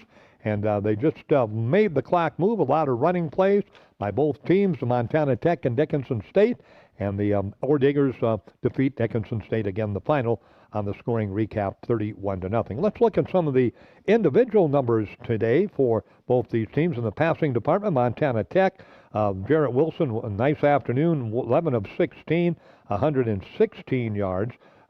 Isaiah Clunch, 2 of 4, 17 yards. Levi Torgensen, 1 of 1 for 34 yards in the football game. Wilson threw for 2 touchdowns. Torgensen threw for 1. Overall, Montana Tech in the passing department, 14 of 21. Again, no interceptions, and the 2 touchdown passes for the Orediggers in the football game, or 3 touchdown passes, in the football game for the Orediggers. They threw for 167 yards. Jay Sprees, 15 of 24, 173 yards, no touchdowns, 1 interception. And Hudson Grovem, 4 of 9 and 29 yards. Overall for the Hawks in the passing department today, they threw the ball a total of 33 times, 19 of 33. No touchdowns, 1 interception in the passing department today for Dickinson State, a total of 202 yards in the ball game. Rushing for Dickinson State again today, as we mentioned, they rushed for 25 times for 83 yards. The Orediggers in a solid running game today, 33 for 152. Total yards, Montana Tech, 54 plays, 319 yards. Dickinson State, 58 plays, 285 yards. The Hawks punted 5 times, Nelson an average of 31, And again, Couchman punted 4 times for an average of 33. 1 turnover in this football game. That was the interception thrown by Dickinson State's Jace Fries in the football game today against Montana Tech. That was the only turnover. And the interception belonged, I believe, they've got the interception again for Montana Tech as they picked that one pass off. And that was our lone turnover in the football game. The Hawks on third downs again, just a tough day. 16%, 2 of 12. Montana Tech, 6 of 12, 50%. Red zones for Dickinson State, 1 of 1. Montana Tech, 3 of 3. And again, Montana Tech, 1 of 1 on fourth down. Dickinson State, 1 of 4 on fourth down. Let's look again at the individual rushing numbers for Dickinson State. They were led by Dawson Zuroff, 6 carries for 42 yards in this football game. And Hudson Grovem had 3 carries for 8 yards and a touchdown. Montana Tech led in the ball game by Wykees Johnson, 48, but he only carried it 8 times for 48 yards. And, Jarrett Wilson, the quarterback, actually 4 carries for 54, their leading rusher today. Receiving corps from Montana Tech, it was a fine day for Torgensen, returning punts, kickoffs, and Levi, 7 catches, 45 yards, 2 touchdowns, and he was their leading receiver for Dickinson State. Cale Gunlock, the senior, goes out nicely, 5 catches, 62 yards in the ball game for Dickinson State. And again, we mentioned the punting, 31 yards for Nelson, 33 yards for Couchman in the football game. And Jim has got a look at some of the numbers on the defensive side for both these teams. J.D.? Well, for Montana Tech, they were led defensively by Jace Thompson, 7 tackles, all of them solo. Asher Fettis had 7 tackles, 6 of them solo. He had the interception in the ball game. Also, Peyton Gonzer with 5 tackles and Christian Hansen with 5 tackles. Dickinson State, Riley Waters led the way with 9 total tackles, 7 of offensively. Chase Selly was 6, and Jamin Medlock had 5 tackles in the ball game. And I guess if you're Dickinson State, the one thing you can look at is total yards for Montana Tech. They were about 100 yards less than they were averaging. Of course, they were averaging over 400 yards in total offense coming in. Dickinson State, and I'm using quotes, held them to 316. But, when you're up 31-0, you're not going to try and do anything too fancy. And so Montana Tech really didn't do much offensively in the second half. They were content to just run the football, throw it a little bit just to move the football downfield. But what an impressive performance by Montana Tech. And like you said earlier, this is a ball club that has the potential to make a deep run in the playoffs after they wrap up regular season play next week against Valley City State. And the bad thing for Dickinson State is you look at this lineup for Montana Tech, there isn't a lot of seniors. I believe there's maybe 3 or 4 offensively, same on the defensive side, 3 or 4. And, of course, it all starts with their quarterback, Jarrett Wilson. He's just a sophomore. Of course, they'll lose Levi Torgerson, but they've still got a lot of football left to play. Or if you're an Orediggers fan, you hope it's a lot of football left to play. They'll have at least 2 games, but I would suspect, like you mentioned, they should be able to make a run in the postseason after going undefeated so far, and they'll try and finish off an undefeated season next week against Valley City State. But for Dickinson State, well, it's time to look back and see what went wrong. And there was a lot of things that did go wrong, and it seemed like anytime something went wrong, it was in a key situation, whether it was a penalty or a turnover or just making a mistake, a drop pass, a missed tackle, things like that. It just seemed to be a bad situation every time something happened.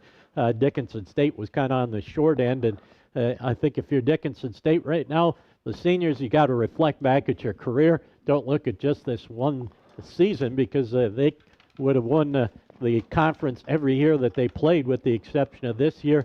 They've got to look at their total career as their accomplishments. And for the underclassmen, they have to look back and see what they need to do to get better next year and try and make it a quick turnaround after a tough season this year. And of course, the coaching staff will sit down and look at what they need to do as well and get out on the recruiting trails. And for the first time in a decade, they'll be able to get out on the recruiting trails a little bit earlier than they have over the past decade. But just a performance of Montana Tech where they just dominated and put it away early, and Dickinson State just unable to get anything going except for that one touchdown late in the third quarter. All right, Jim's going to think about this. I'm going to let our friends at KBOW, we have our play of the game for Dickinson State coming up, so we'll take a 30-second break, and then we'll come back and have our DSU play of the game, and then another break and come back with our player of the game. We'll do it for you in 30 seconds. What do you get when you buy a vehicle from Dan Porter Motors? Ooh, I know. Buy any vehicle from Dan Porter Motors and get car washes for life. That's a long time when you're my age. That's right, folks. Forever. No diaper required.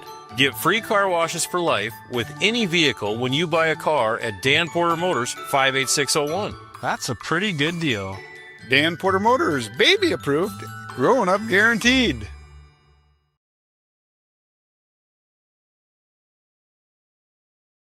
Hold off on that. I had my DSU Alumni Foundation spot ready to go, but that's okay. We'll go to that in a moment, and just thank you to the DSU Alumni Foundation. Jim, you got our play of the game. Let's hit it. Well, there wasn't a whole lot of things to look at or to pick from, but we're going to go with the catch that Adrian Calderon made down the right sideline as Jace Freeze on the run. Threw it up for grabs on the sideline. Calderon able to make the catch and get the first down deep into Montana Tech territory, and eventually the Blue Hawks were able to punch it in, but Adrian Calderon will get our DSU Heritage Foundation play of the game. And, of course, our player of the game, I don't know, Jimmy, what do you think? Let's take a look at that defensively, offensively.